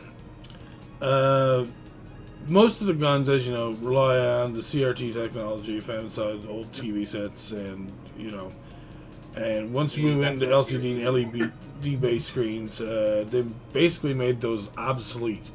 So Playmagy, the team behind the upcoming all-in-one retro system Polymega, revealed that it's working on Sinden technology to produce a light gun for the HD TV generation. Dubbed the RGC-01, short for Retro Gun Controller, this unit will plug into the Polymega via a USB connection. It will enable you to play all the light gun-based titles available for the NES, SNES, Mega Drive, Mega CD, Saturn, and PlayStation. Oh, ooh! That's kind of nice. I like that. And it looks pretty cool. Whoa, what the fuck? I guess you can get different attachments for it? Quote the various regional regulations relating to the sale of imitation guns. 2 variants, one for North America and Japan, and another for sale in the rest of the world. Okay. Yeah, because North America, the way that they have, if anytime that you have a fake gun, something like that, the sights have, not the sights, the barrel, I think, has to be more, just to signify that it's a fake gun. Alright. So this is the Japan one. That's the North American one. And this is the international version. Yay! Well, it looks like the North American version just comes plain. We know it's not a real gun. Or do we? We'll see. What is going on here? Anyways, that's actually kind of cool. If we can start playing like light-based games, or light gun-based games, that'd be kind of fun. Because I know some of them are fun to speedrun. I'd be interested in doing the clay fighting or clay shooting and. Yeah, I was about to say 500,000 points on clay pigeon. Yep. Duck hunt. Bop bop. Poo poo. Ah, those are the days. Those were the days. New Banjo-Kazooie merch fuels fresh speculation over a series revival. What did I say? As soon as I said that Xbox Live was coming to the Switch, I knew it. I was like, guaranteed. Rare's gonna be like, Nintendo, let's share a bottle of like wine or rum or something. And let's And make everybody got drunk together and they're like, hey, guys, we awesome Banjo-Kazooie on the Switch. Yeah. It's probably happening. So apparently, there's an update that they thought it was a remake. It seems that it's the idea of Banjo's appearing as a DLC fighter in Smash Ultimate is more likely the option.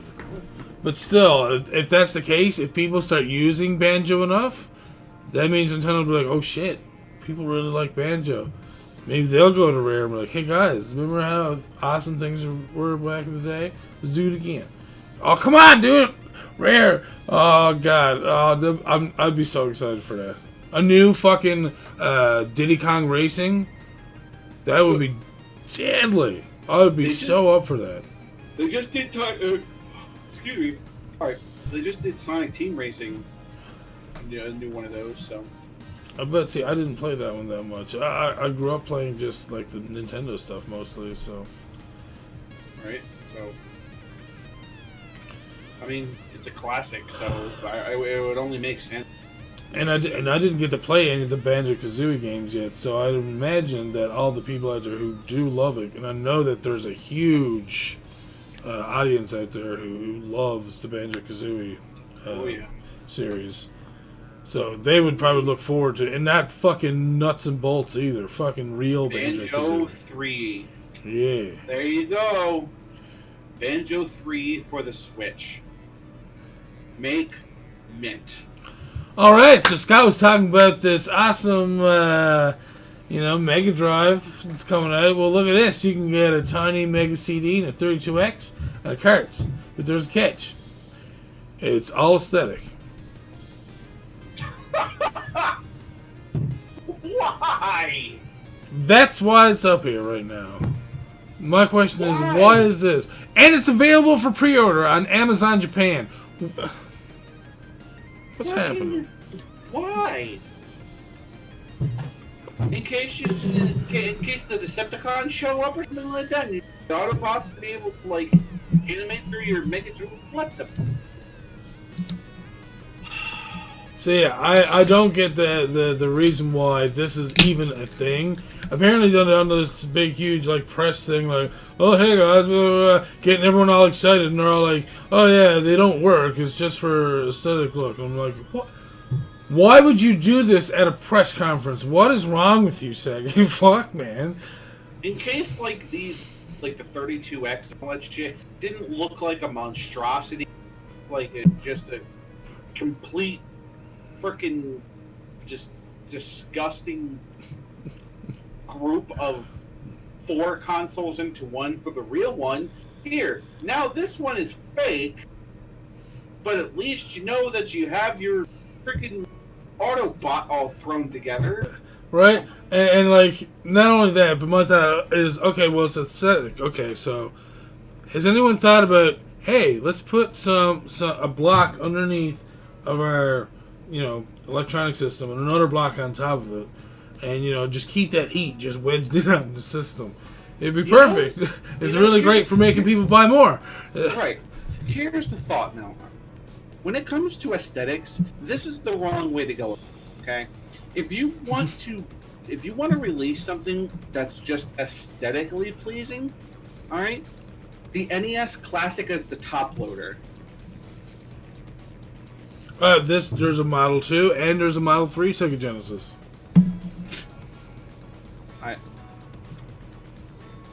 Okay, it's just like being said in the chat. It's just for aesthetic, yet it looks terrible. Imagine having the actual one, the real working 32X and the Sega CD all jumbled together like fucking Voltron, and someday. It just looks awful. Someday. That's all I can say. Someday. They'll just sit in the background. It's like, hey guys, look, I made Voltron. So, how interesting is this? Unseen footage of Earthbound 64 emerges online. They've already teased us with this stuff. It's never happening. Oh no, it's not. This stuff. They're just more or less they're showing some more of the footage that was never seen before. So here's the thing: when it comes to Earthbound 64, I honestly think like when they showed all of these things, they were nothing more than here's what the N64 is capable of. and we're just going to do, and we're just going to do like these, like what is, see, it's an advertisement for it, you know, and these are just for, hey, this is what the N64 was capable of, you know, a 3D Earthbound and all that sort of stuff. I don't think that they ever actually had it on the block. I think they had it partially finished so that they can make NES run around in certain environments. But Right. I don't think it was a complete game by any means. But No. I think a lot of fans would have been so happy to get a release for the N64. That would have been great. And see, here's the thing: they were also showing like portions of like what looked like Ocarina of Time, Mm-hmm. and I can tell you like firsthand that those tiny little pieces of they were showing you there never happened in Ocarina of Time. It was kind of just, it was more of like a, hey, this is what the console's capable of doing. These are, you know, like these are characters that you guys know. But she's just playing a Super Nintendo. Yeah, so like they were still doing Famicom stuff. So, Oh, like, what's that? Oh, oh, it's nothing to do with news at all. It's a fucking bass fishing game for Super Nintendo. Oh, okay, sorry, my bad. Oh, Bomberman 5, what are you doing? how is that different? How is that different from like Super Black Bass? They did that though. They made a game like that. Scott, more bass, alright? It's okay. Just calm down. Oh, okay, stop. Okay. Bomberman 5, get out of here. Okay. Next, Super Famicom exclusive Fire Emblem Thracia 776 English fan translation was released. So if you're a fan of the Fire Emblem series, you can now play the previously just Japanese game in full English now, so that you can actually enjoy the story instead of just playing the game as is. Because I'm sure some people just muddled through, just well, this does this. This is damage spell. It has circly loop, and this one here is a healing spell, and this it has like an X with a T near it. You know, now you actually have everything in English, full English. Now you can cast sword spell instead of X near the T spell. Exactly. Third and final Fire Emblem game exclusive to exclusively grace the Super Famicom started out like many late generation Super Famicom games in 1999. A Nintendo Power Kiosk exclusive released in September 1999 that eventually saw a proper cartridge release in early 2000. We were playing N64 at the time, so they were still getting cool NES or SNES games. Yep. You'll not be surprised to learn it features some of the finest graphics and music ever produced for the system, with a huge story-driven campaign set in the continent of Jugdral, detailing the struggles of a young deposed Prince Leaf, whom you might be familiar with if you play Fire Emblem Heroes, as he tries to restore his birthright with his makeshift army of irregulars. Some unique gameplay elements like fatigue and the ability to capture enemies instead of simply defeating them help to freshen up the more traditional Fire Emblem game elements. So again, if you're into the Fire Emblem games at all, this is something you should probably run over and grab immediately. Fire Emblem Thracia 776. Go give that a go. Next up, apparently there's going to be a Sega Dreamcast Arcade Racer Kickstarter. Arcade Racing Legend for the Sega Dreamcast. Let me play with that. There we go. Why? I have no idea. Maybe it was popular at the time. I mean, I guess back in the day it was probably moved much more smoother than some of the other games that people were playing, and faster. So, anyways, apparently they're going to be soon starting up a Kickstarter for it. For a Dreamcast?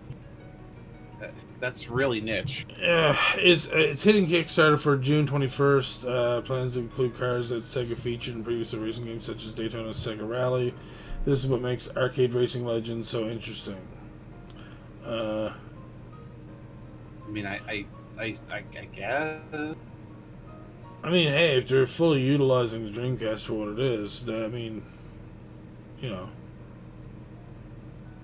And again, this is half the reason why I do Retro News, is because there's games still coming out for these old systems that there's people out there that probably want another racing game. I don't know. I mean, I guess, but like I said, it seems rather niche, so yeah. Good luck to them, but I'm pretty sure there was a racing or a sports type specific Dreamcast that they put out originally as well as one of the variants of the console. Shit. I'm not brain fart, but they're definitely. I think a couple Daytona games came out in the. I want to say. So I'm very interested in this. Coleco Toys launches new retro style mini arcades. Oh really? Full color LCD display, new gaming chipset, revamped joystick and accurate action buttons, rechargeable lithium-ion battery pack, highly detailed, colorful Rainbow Bright or Robotech art wrap. So either one of these two wraps, and either way, regardless, I'm digging this. Prices are going to be about $75. So, little tidbit of fact about SDK. Coleco was my first gaming system. Ooh, sweet. So this actually interests me a lot. Nice. Hallmark's Rainbow Bright TV series launched in '83. Came to favorite little girls around the world. Next year released cuddly plush dolls, forever cementing into pop culture history. Now players can join Rainbow Bright and her pal Starlight as they spread color and happiness in the classic RPG-style game Journey to Rainbow Land. In the game, players take on Murky and Lurky, the enemies of Rainbow Land, who just want to make the world as murky and dismal as they are. Rainbow Bright is a retro classic RPG for gamers of all ages. Robotech started in '85 when Harmony Gold released their epic 85-episode Robotech cartoon series. Oh, I think I kind of remember something like that. Oh, Robotech? Yeah. The series' success paved the way for toys, figures, books, movies, and video games. Robotech the Macross Saga puts players in the driver's seat as Earth's last defense in an epic intergalactic battle against alien forces. Players transform their techs into 3 models: Fighter, Guardian, and Battloid, to battle on the ground, in the air, and on enemy ships. Each level challenges players to pick the right mode at the right time to successfully take down all sorts of different enemies. Fans of Robotech and 2D side-scrolling action games will love playing the Macross Saga on the Coleco Evolved Retro platform. I'm interested. Yeah. And I don't know if you noticed or not, Scott, but do you see the blurry ones in the background? I hope they bring out more. Yeah, I know. There's a whole bunch of Coleco games that I would really be interested in. Because these little tabletop arcades, I love these. I love these. I would love to collect all of those. Please, bring out more of them. Yeah. I'd be totally down. Yep. Alright, moving on. SDK ruined this already. GOG.com adds Hellfire Diablo expansion, so we're going to just go from there. Yeah, my bad. New game that I saw. I'm not usually, again, I'm not a big shoot 'em up, gamer whatsoever. But when I seen this, it kind of reminded me a little bit of Downwell, even though it's a different direction, obviously. It's called Switch and Shoot. You can buy it right now for $267 US. That's like $5 for us guys at most Canadian. If you see it over here, let's just watch the trailer.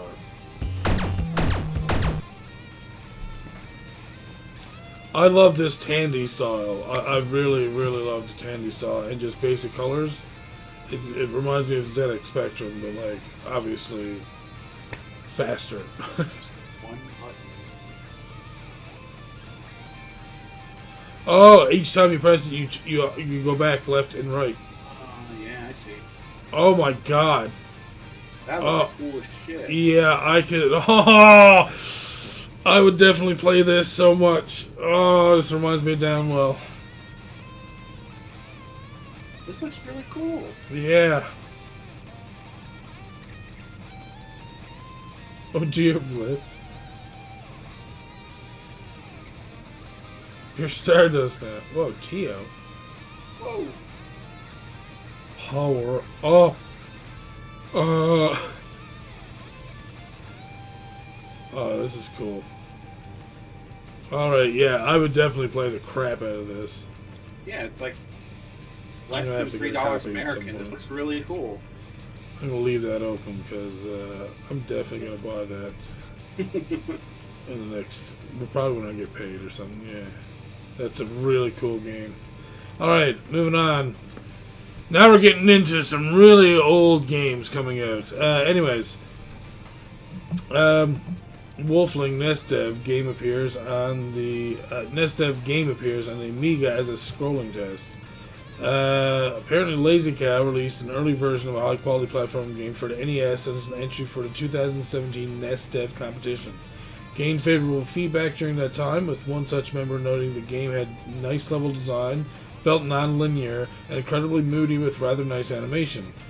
Well, the news this week is that the NES game is not only being ported over to the Commodore 64 as previously announced, with a number of previews, but the developer is now turning his attention to Commodore Amiga. And you'd be surprised at how large the community is for the Commodore 64 and the Commodore Amiga. You're right. There's a reason why you'll see me coming with Amiga games every week. This group specifically covers retro stuff, so they always see when all these new games are coming out, and there's always new games coming out for the Amiga and Commodore. People are just still into it. I mean, but just like that one screenshot alone, it does look pretty well put together. So. Well, let's see if they show us some gameplay. Can I have my fucking mouse? Jesus.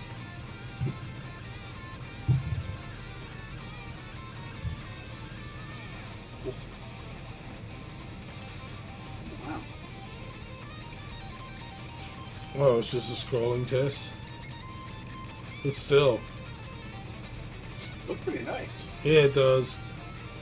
A lot of the stuff that's coming out for that is looking nice. They're actually doing a Mario game now as well for the Amiga. Huh. Not much, but I mean, it's a bit of the level design just to show you exactly what it's going to look like. So exactly what it is. So, yeah, not bad. Alright, new shoot 'em up project by Ilker is indeed looking fine. Just this alone, this pixel art and stuff. Oh my god. Lord. Looks like Gradius. Yeah. It kind of looks like a top-down Gradius, which, let me just say, I might be into. Alright. It kind of does look like the Viper, so I'm just throwing that out there. It's in its early stage of development and doesn't yet have a proper title or full in-game footage. Developer Ilker has told us he's designing an entirely new arcade-style space shooter that draws influences from classic games, with the goal to bring that authentic old-school shmup feel in true fashion to modern platforms, combined with modern quality pixel art and fresh rocking music done by the creator himself. Oh, I like that. Because usually when developers put the time and effort into doing the music themselves, yeah, that's when it really fucking evolves the game. You'll have to keep me updated on this because I'm actually very, very interested in. And that's pretty much all we know so far, but further developments, head over to the Facebook page linked here. And it's literally just titled Shmup Project by Ilker. And I guess he updates regularly. Shmup Project by Ilker. Yeah. Alright. Next up, Shadows of Surgoth. An Amiga dungeon crawler. And it looks way different than stuff you'd normally see on Amiga for dungeon crawlers. If you have an Amstrad nearby, chances are you would have come across an excellent homebrew dungeon crawler, The Shadows of Surgoth, game which blew many of us away with fast-coded graphics, deadly monsters, and cool loot to find throughout. If you don't have an Amstrad, but instead an Amiga, You'll be pleased to know the previously announced work in progress Amiga version has just had a graphical overhaul thanks to a new team member. Sol C12 moved to other projects, Winterdane, and Ten Shu has taken over the whole graphics job for the game. We took that opportunity to reboot, and here's the first peek at the new graphics, which is that picture that they showed us. Looks nice. Oh, is that an actual... Oh, is it a video? Yeah. Oh, nice, okay. And he has a bit of animation to it. That's really nice.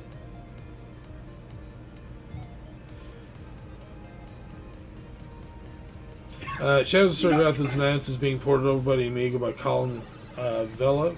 Graphics and sound by Saul Cross, and published by Double Sided Games with full support of the original Amstrad team. What has changed now, however, is Saul Cross is no longer doing the graphics, and he has now moved over to Winterdane Project. The Tenshu has taken over the whole graphics job for the game with a new look, which can be seen in the animated Twitter GIF above. And again, for the Amiga, that looks really, really nice. For the Amiga, looks really, really good. Hyperborea, a bullet hell shooter that's coming to the Amiga. And now Scott's like, man, I need me an Amiga, or at least an emulator for it. All these good games, man. Dude, I'm telling you, look. Wait, what? Turn them all on the stars. Come on now. Man, look at it. Stop turning stuff on the stars. Good. Is this gameplay? You just sit there and just collect stars?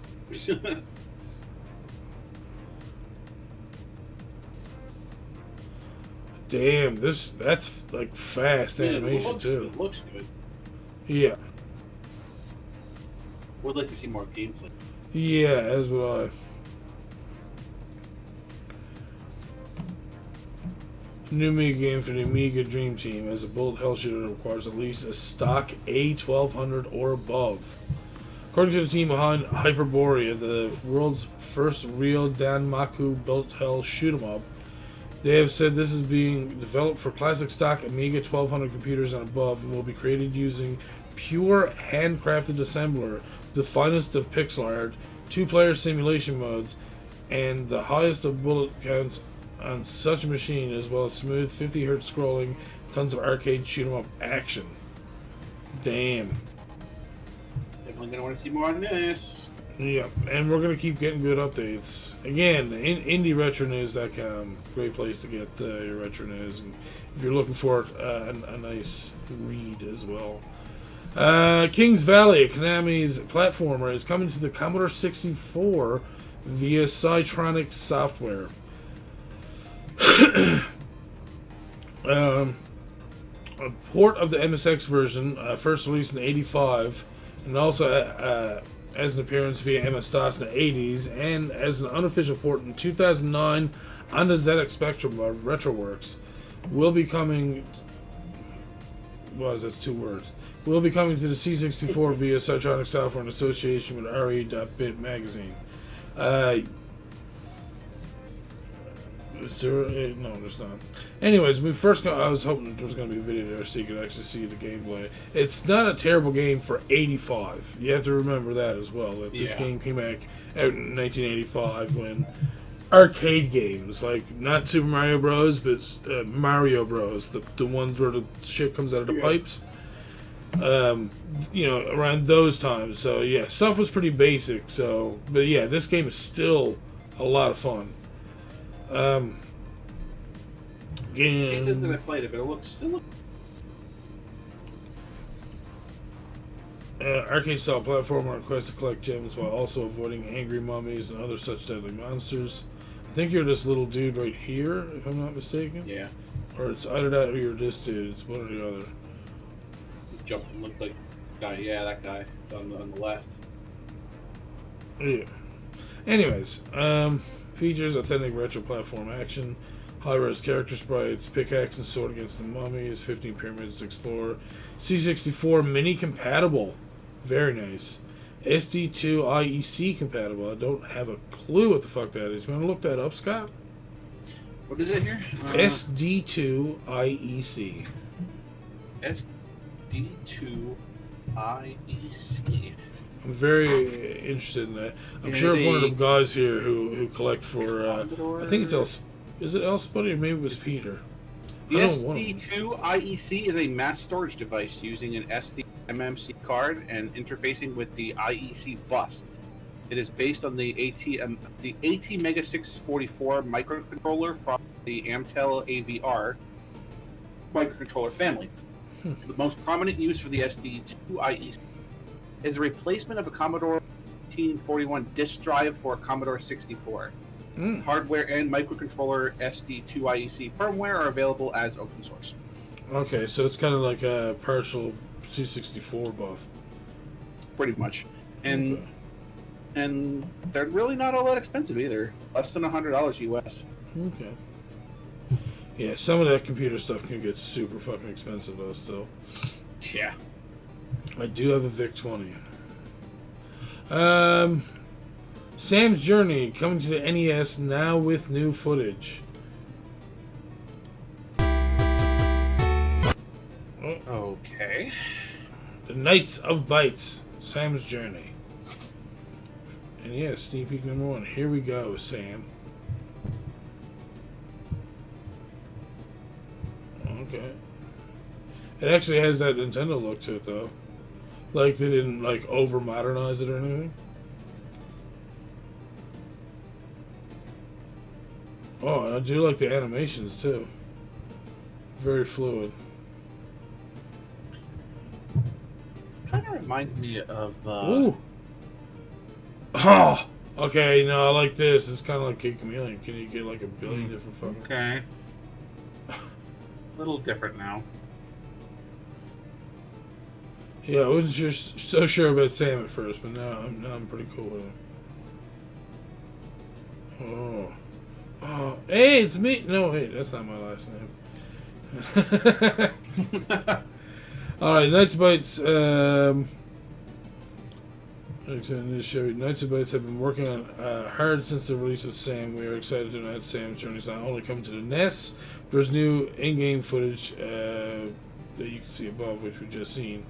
Apparently, it was first released for the Commodore 64. Gotcha. Which is this look up here.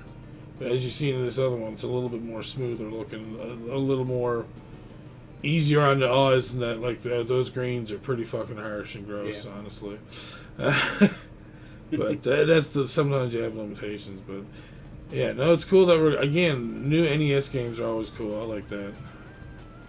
Especially to put on a cartridge. People, yeah, you mean for collectors who want to have everything and everything. Robots Rumble is a great puzzle game now for the C+/4 and the VIC-20. I have a VIC-20. But yeah, this looks like it's an actual difficult puzzle game. And this is what I'm talking about. The weird color schemes of some of these older computer type consoles. You know, like, it's a little bit of an eyesore. Yeah, the purple is harsh, but I mean, it could be pink, so. Yeah. Not wrong.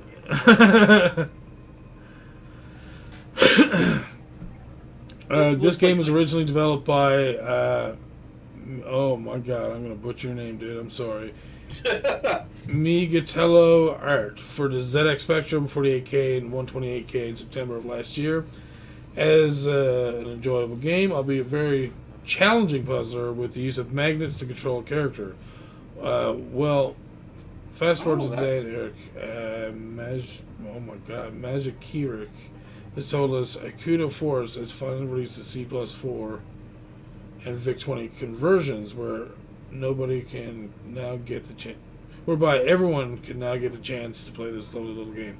My God, our reading has been terrible tonight, Scott. What's wrong? What the fuck, man?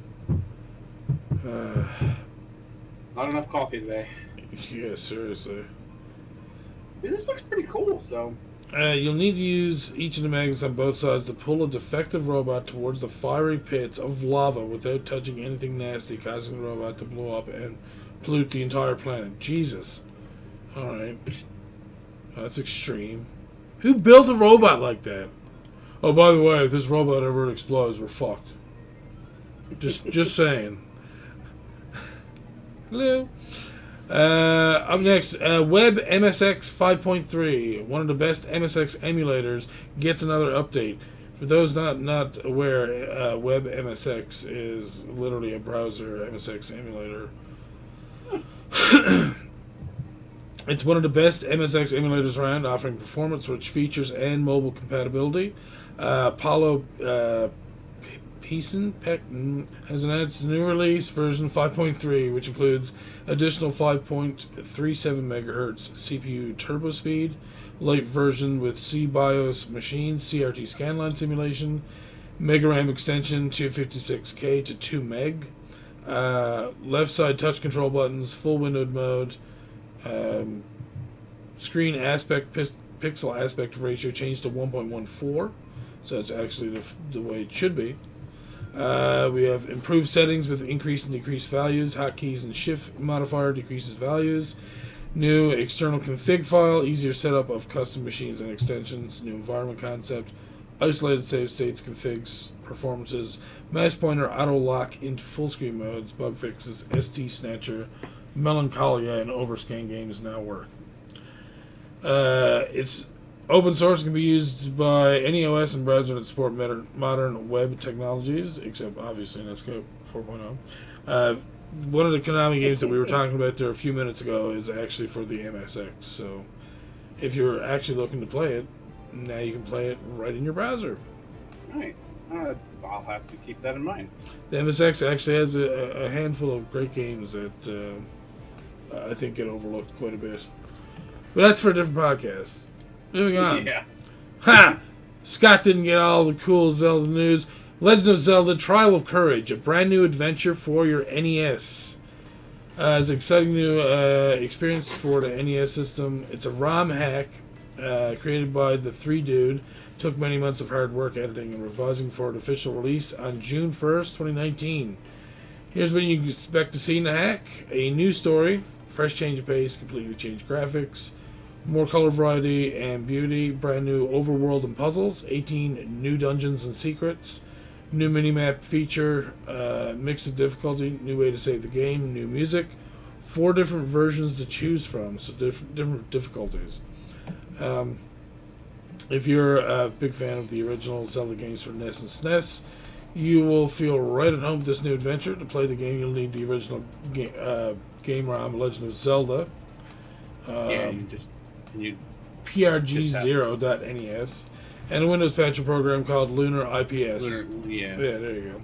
Android users can use the ROM patcher from the Google Play Store, and Mac users can patch the game using the URL romhacking.net/patch. Make sure to use the correct ROM file. Otherwise, you will cause bugs and glitches. After you patch the game, you can run it on your favorite emulator or on the NES console with a flash card like an EverDrive. What is this called now? It is called Legend of Zelda Trial of Courage. I'm wondering if Digi might be... No, he's probably at work too. Poor guy. Trial of Courage. Yep, new ROM hack for Legend of Zelda. Alright, well, that sits on my... That sits in my Chrome. At the very least, we're providing Scott with new things to do. Oh, gee, I am. As soon as I have a minute, I'm playing that. My Lunar IPS and my Zelda sit on my thing so that I can. Because remember, you guys showed me the Metroid Zelda crossover. So my Metroid and my Zelda both sit on my desktop, so that when somebody does some new ROM hacks for Zelda, I can play it right away. I'll be playing this real soon. And I saved it for last, just for that. Just because I knew it was like, Scott didn't say anything about it. Yes. All right, moving on. We're going to do our last part of the podcast tonight, which is going to be three little Kickstarters. Our first one is called Scald Against the Black Priory. Dark fantasy RPG featuring modern design combined with classic 8-bit look and feel for Windows and Mac. They've already reached their goal, so we have something promising for you. They were only looking for 10,700 Canadian. They've already met their goal. They're at 14,700. They still have 22 days to go. Take a look at the trailer. Just that picture alone makes it look nice. Can't wait to see this trailer. Play it. Fuck. Fine, I will refresh it and play the goddamn trailer. No, I don't want to play.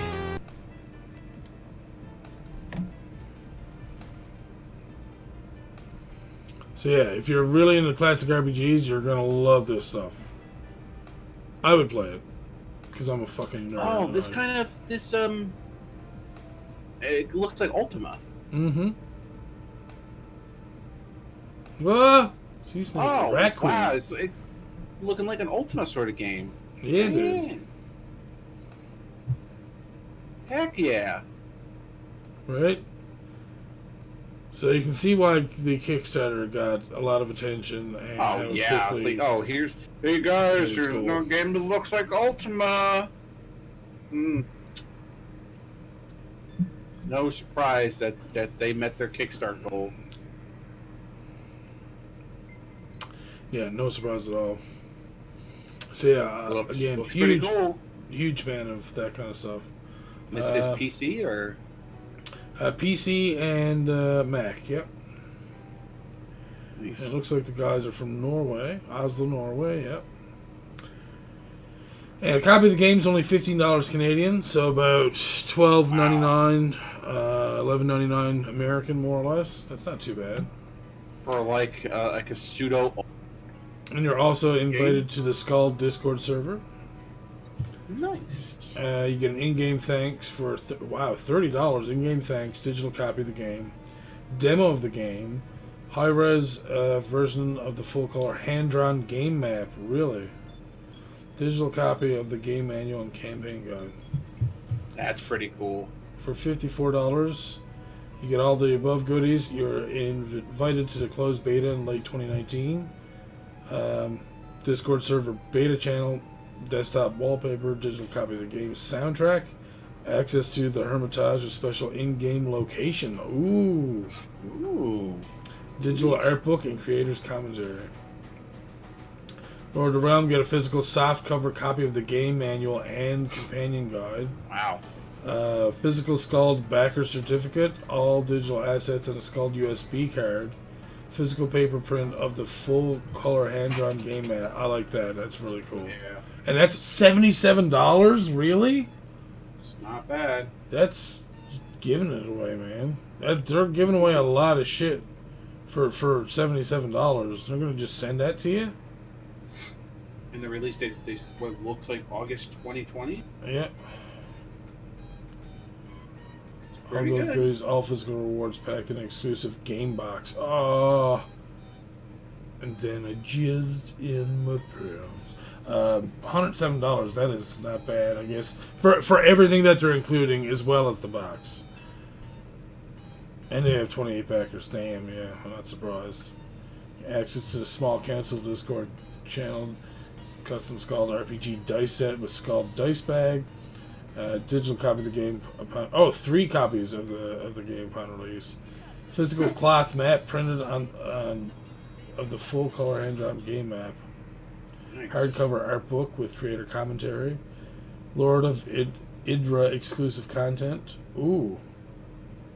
Oh, that must be nice. You get exclusive content. T-shirt with Scald against the Black Priory print.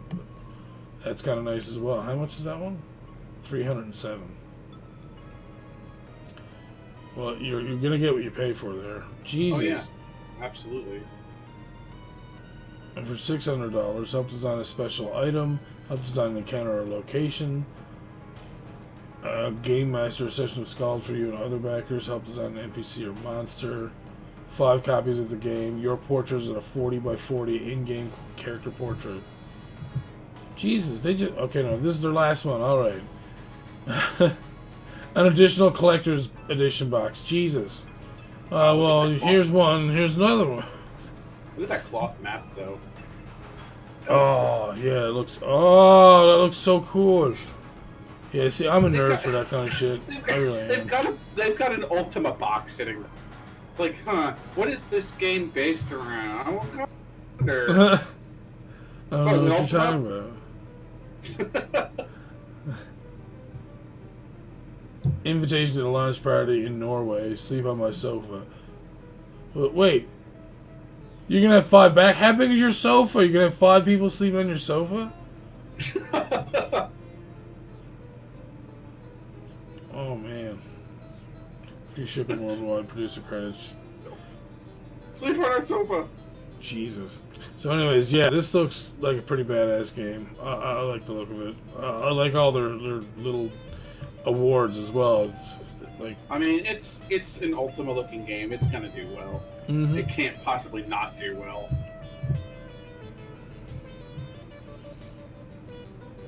I mean, just looks good, and I'm glad that they made their goal, and can't wait to see more about that. Indeed. All right, up next, R-Type Final 2, aiming for a brand new, the best shmup ever. Have you seen this yet, Scott? I have not. I didn't know they're doing another R-Type game. They were looking for $550,000. They made their goal. They have $940,000. They almost doubled. Be another R-Type game. But how do I miss these things? I don't know, Scott. Get on my level. Okay, I want to see this R-Type stuff, man. Oh, you're gonna get to see it. Oh.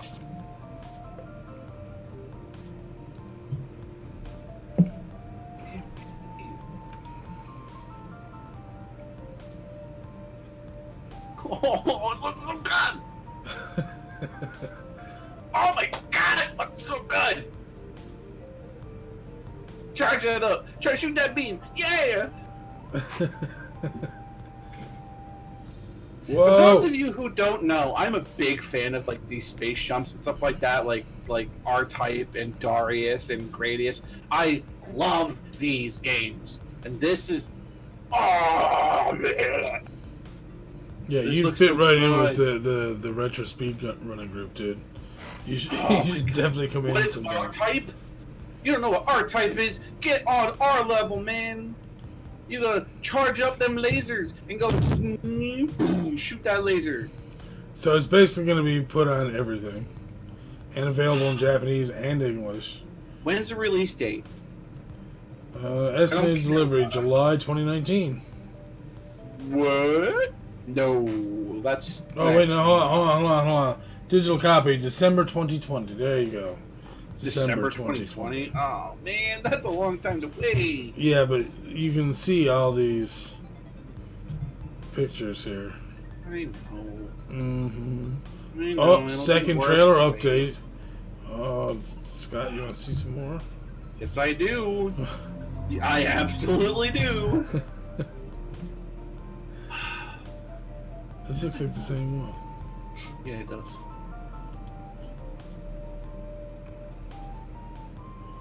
Oh. Yes.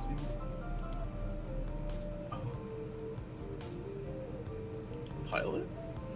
Yeah, this is the same trailer we watched before. Why did you tell me it's an update? It's bullplop. Physical copy of the game and soundtrack. Oh my god, that's so cool. I didn't know they were making another R-Type. Oh, wow. I can't wait for this. That's like half the reason I want to get the Sega Genesis minis, because it includes Darius. I'm just throwing that out there. Okay, I mean, there's a lot of cool other games on there, but there's Darius. So, you know. Digital copy is going to run about $40. Cool. So I mean, if you think about it, that's how popular R-Type is. I guess is that when you think about that, the game is getting kickstarted, and their digital copy is $40. Then yeah, Yep. you knew they were going to get fully I'll backed. probably go buy a physical copy of it. Oh yeah. Kidding me? Physical copy is $81. For the Kickstarter? Not bad. Yeah. And a slipcase for PlayStation 4 or the Nintendo Switch. You also have to include international shipping, which is $3,000, which is about no. Whoa, what? Wait, what? Those are Japanese dollars there, by the way. Yeah, I know. 3,000 Japanese dollars there, bud. Yeah, as you were saying, 3,000 yen is like is $40. It's right there. $40? Oh, well. So basically, your physical copy isn't $81. It's $120. Oof. Yeah. But it's a Kickstarter, so That's true. I get it. You're paying to kickstart the game. Mm-hmm. Like I'm probably lying when I say I probably won't throw any money towards this because it's R-Type, and I really would like another R-Type game. Mm-hmm. But 120 is a lot for a physical copy. Yeah. So you might be better off doing a digital. I'll go and I'll pay retail for the game. That's for sure. I might throw a couple dollars towards it just because it's I want another R-Type game. I mean, R-Type. All right. So I'm definitely all about this. So the next game, or I guess the last game we're going to look at, is called Ada: Tainted Soil. Colorful world of Ada and slash your way through dozens of enemies. Cool looking game. There we go. Okay.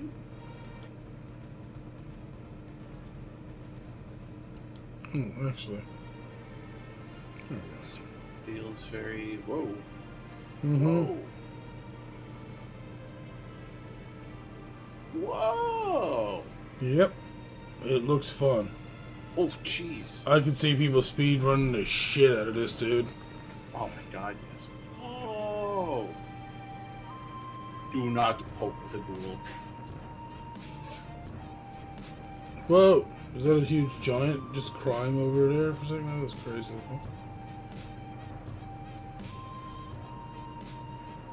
Whoa. Whoa, whoa. Jesus, that's a giant bear. What the? Whoa! What the? Damn! Holy fuck.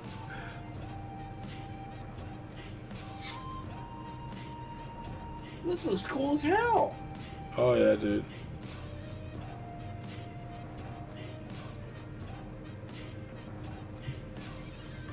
Holy crap. That's what I'm saying. Like, they almost, like, I didn't really read much on it. I just watched the trailer.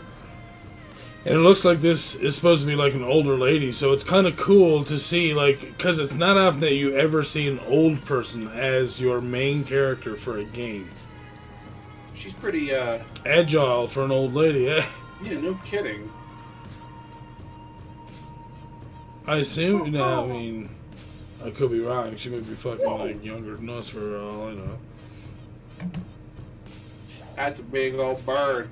So, they are not fully funded yet. They're looking for $16,000, basically $17,000. They're at $11,000. They have 19 days to go, 400 backers. So, they're 67% done. As you've seen, it's not a bad-looking game at all. It looks pretty good, actually. It looks like it could be very fun to play. And I'm pretty sure if people speedrunners would speedrun this, by the looks of it. Oh, God, yes. That would be very speedrunnable. It looks like a really cool game. So yeah, digital copy of the game looks like if you back for $19, you get a digital copy and your name in the credits, by the way. And you get a digital wallpaper, which is kind of nice. Only $19, that's pretty good. Yep. And for $41, you'll also get a digital development diary with exclusive art. For the music lover out there, you'll get a digital OST. Yes. For $66, you'll also get a pack of goodies, posters, and stickers. Ooh. Yeah, see, I'm loving the art style too. It's really nice. Windows, all be on a lot of systems. It looks a lot like the same type of art style that Moonlighter kind of goes for. Looks pretty neat. Indeed. Very kind of like Zelda-esque sort of like adventure sort of game. Mm-hmm. Being able to like dodge, roll, use abilities. I am very interested. Yeah. I'm telling you, man. Like I said, every week we always come back with like a bunch of like games that are just fantastic. Right. And very very creepy looking monster set, which is kind of like sets a good atmosphere for the game, where it's like, hey, you're going to be doing this adventuring, but hey, look at the things you're going to have to fight. Oof. Like a big ass bear. Giant bear.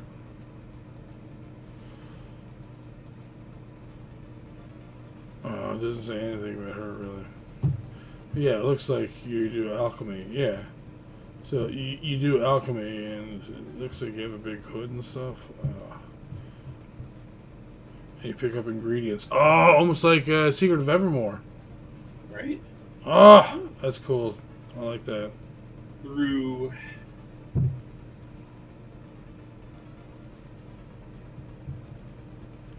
All right. Anyways, so yeah, that's Ada. If you guys are interested in helping, go give them some help. Kickstart them.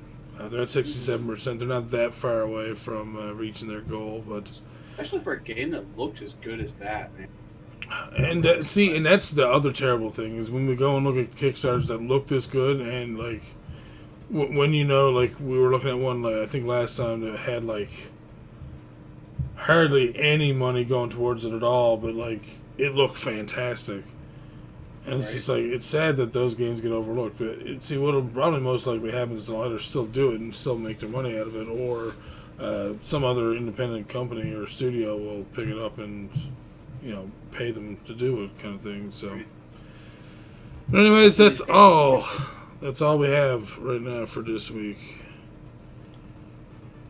But yeah, a lot of really cool stuff. A lot of cool games, a lot of cool updates, a lot of cool everything. Love the fucking retro community, man. Shit. Yeah, so I mean, good. Can't wait for the new R-Type game, this new Zelda that I'm probably going to play. So I'm just throwing that out there. But are you going to stream it though? Maybe. I might. You should. But thank you guys for coming by for the Indeed live podcast. Thank you very much. For whoever is listening to the recast, thank you for listening. Indeed. Always appreciated. And remember, for those of you looking for an audio version or even the video version later, if you don't watch it on Twitch, I always include a YouTube link for the video, and I always include a... Whoa! Thank you for the 5 bits. And I also include the Sound Engine link as well, which has the audio file that you can download and listen to at your leisure. Mm-hmm. So, and yeah, we're also hitting up a few other sites: Blueberry, Google Play.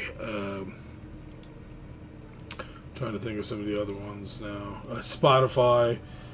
Yeah, Google Play Music. There you go. TuneIn. Podcast.com, Mixcloud. Oh, sorry, I keep saying Sound Engine. It's Shout Engine. I'm a fucking... Shout Engine. I'm a butt. I'm so sorry, Shout Engine. You guys were great to us. Yes, you have been. But anyways, again, thank you all for joining us. Have yourselves a good evening. I'm going to throw a host over to who's on right now. Let's host up someone who's playing some games. Let's see. Oh, let's host up Sinister. Sinister one is playing some Chippendales Rescue Rangers, probably with... it is General Andrews. Alright, have yourselves a good evening. Love you, and we'll see you next week. Bye-bye. See you guys next week for more great podcast news and retro gaming. Mm-hmm. Solid. Later, guys.